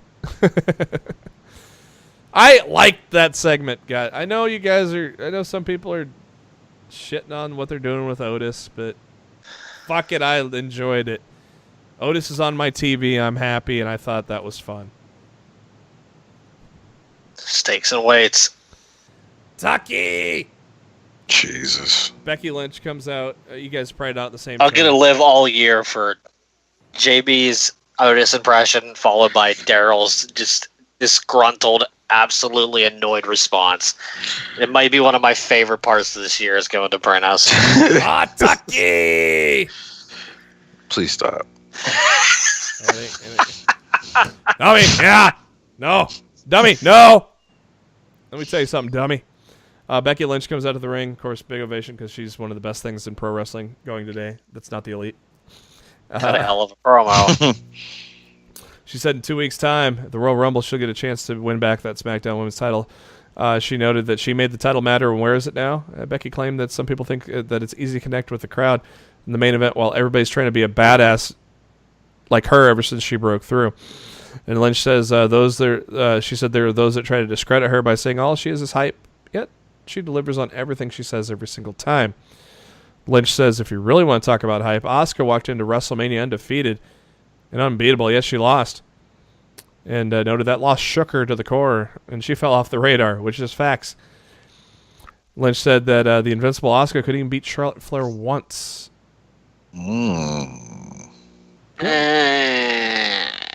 She beat her by DQ on SmackDown a few weeks ago. Yet Lynch has beaten Charlotte all over the world for the last 5 months, and now comes Asuka to interrupt. And she told Lynch she likes to talk, she likes hype, but after the Royal Rumble, Becky will not be in Charlotte's shadow, she'll be in Asuka's shadow. The Iconics interrupt, and they mock Asuka for her scary faces and her threats, and call Becky a bully for treating Kayla like a valet. And, it's typical behavior for a man. Well, Becky says, well, why don't one of you ladies step up and take on the man? Well, they weren't in a hurry to really do that, so we got a commercial break, and we ended up with Becky Lynch and Peyton Royce Went about 9 minutes with a commercial break. Decent little match there, but Becky Lynch, no shock, wins with the disarmer. Asuka gets in the ring yelling Japanese at Becky, and then yelled at Billie Kay to get in the ring, and Billy's like, no, thank you. No. Go back. I leave now. Go back to I go bye-bye. Go back to the movie Friday when Debo, you want some of this, old man? No. Becky Lynch or Asuka Billie Kay, that lasted like 20 seconds. Yeah, like to me, with that match being as short as it was, I don't think Becky and Peyton should have been as long as it was. Yeah, Becky. But that's just me. I think they could have cut the time for Peyton and Becky in half, and they could have given each of those matches at least a couple minutes apiece. Well, now they're booking Asuka like a monster again. Hello. Yeah, I just think it made Billy look pretty bad. That did.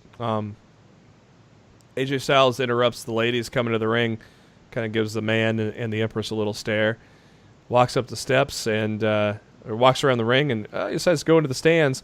He's going to the concession stand area where Daniel Bryan did a promo last week. And Styles says, well, the people can do what they want, eat what they want, and have a good time, so fuck you, new Daniel Bryan. Pretty sure that's not what he said.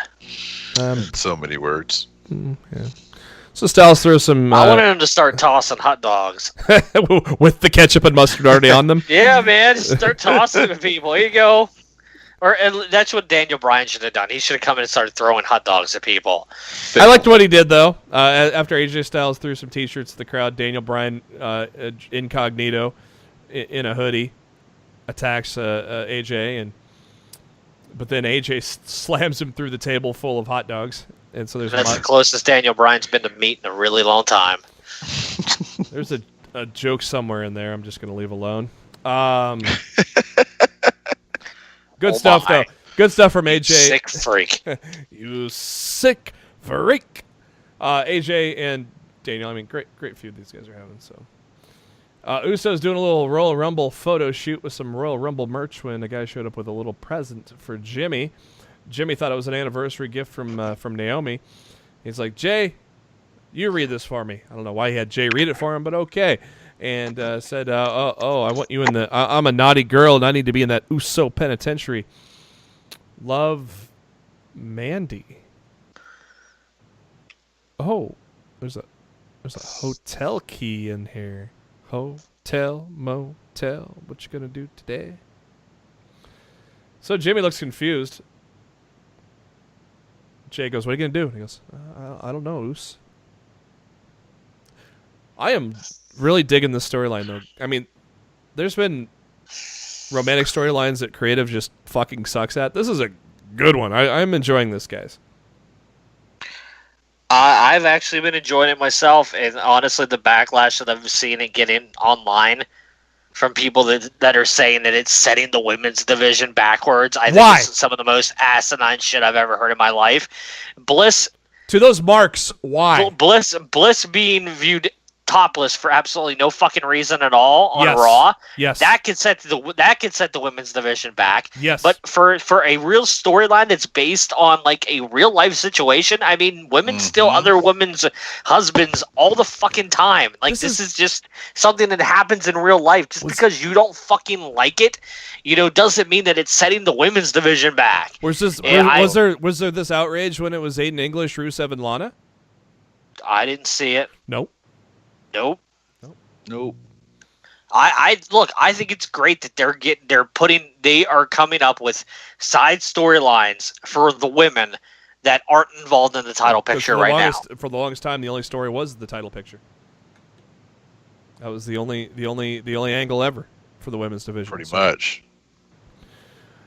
R-Truth and Carmelo, they show their vacation at the headquarters. That was pretty funny. Hey, they got to meet Vince and Triple H. That's a nice one. As Matt said, Vince can't handle long names, so Andrade Cien Almas is now just known as Andrade.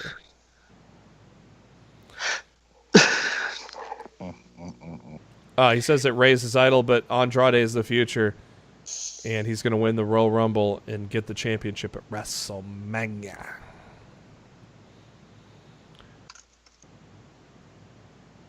Joe entered for the match. He's going to take on Mustafa Ali, but before the match could even begin, Joe beats the fuck out of Mustafa Ali. You know, it would have been funny if they would have had that little heartbeat thing on his chest, like, kind of fade to black. We already talked about this, though. This is great that Mustafa Ali's already in a program with Joe. We're all in agreement that that's a great thing for him and even Joe. I mean, I think it's going to be fun.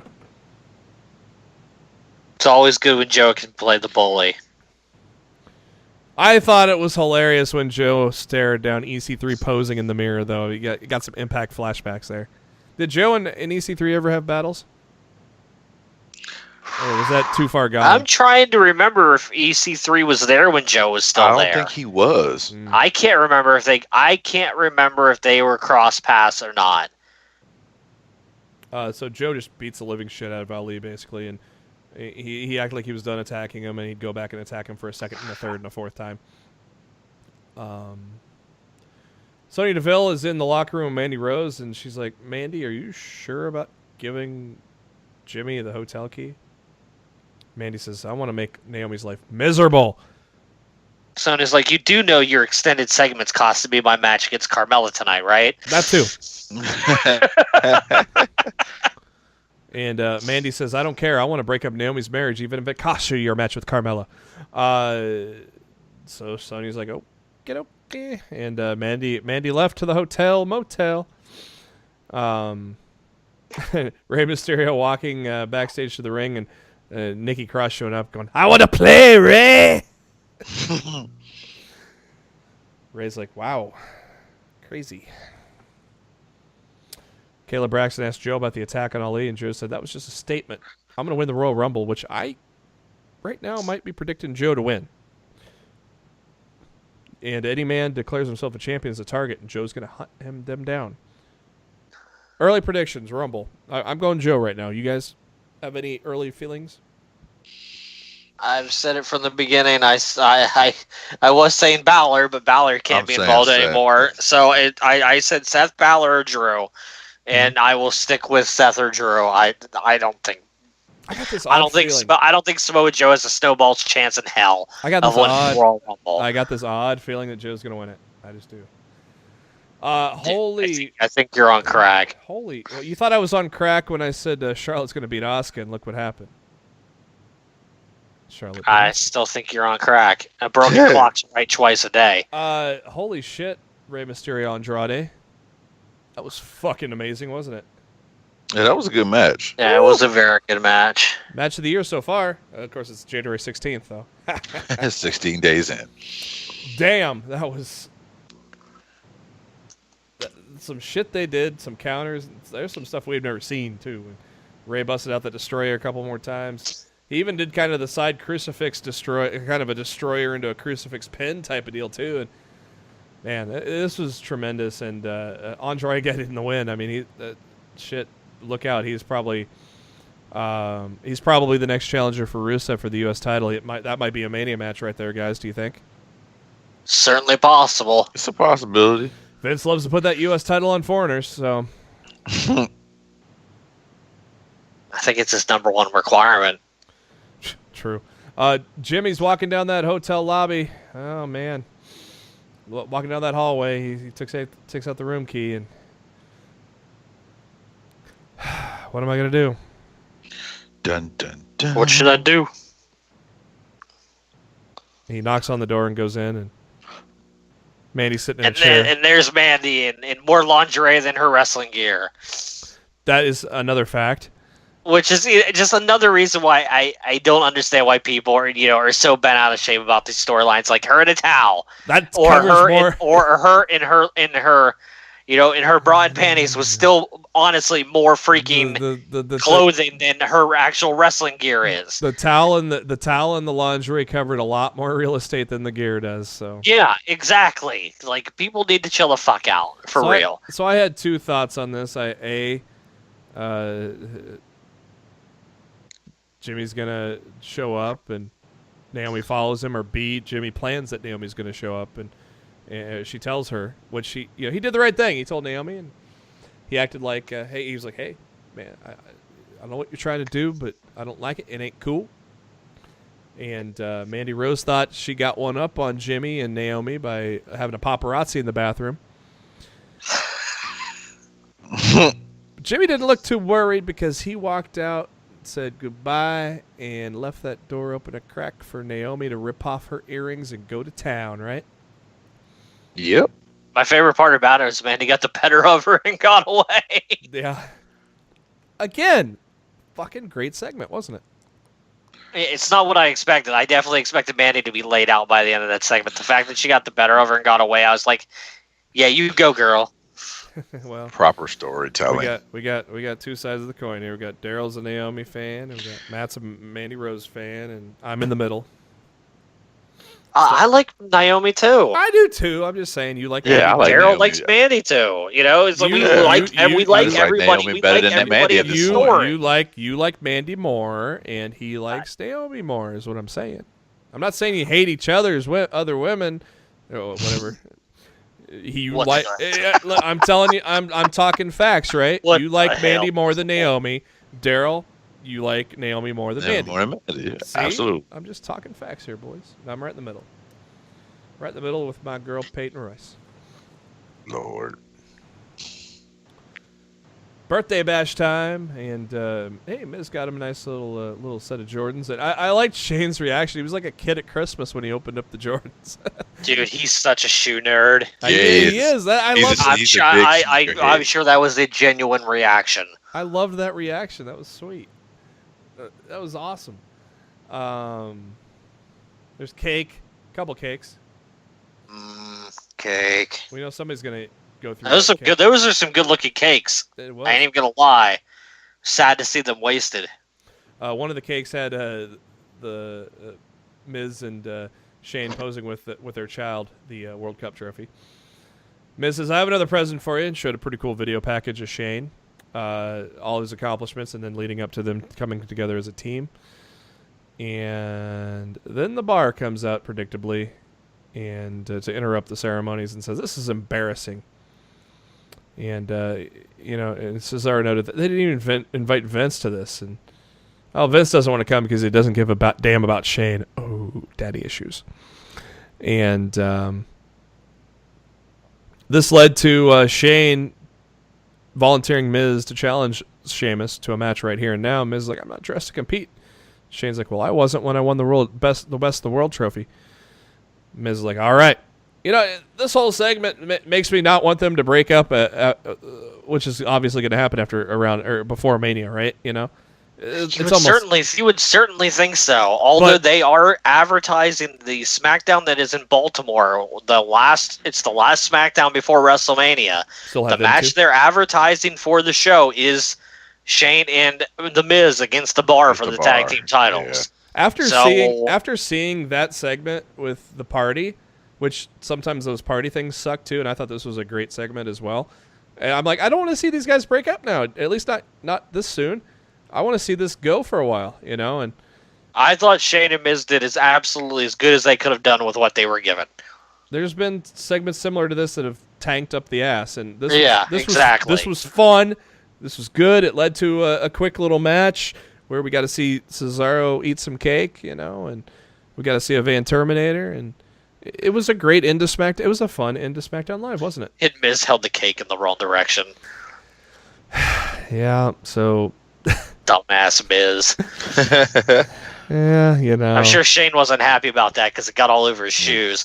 Yeah. I think it would have gotten all over his shoes regardless, but... No, but if he would hit the opposite side where the sheet was, it would have went all over Sheamus instead of his shoes. Yeah, it still would have gone on his shoes. It still would have gotten there.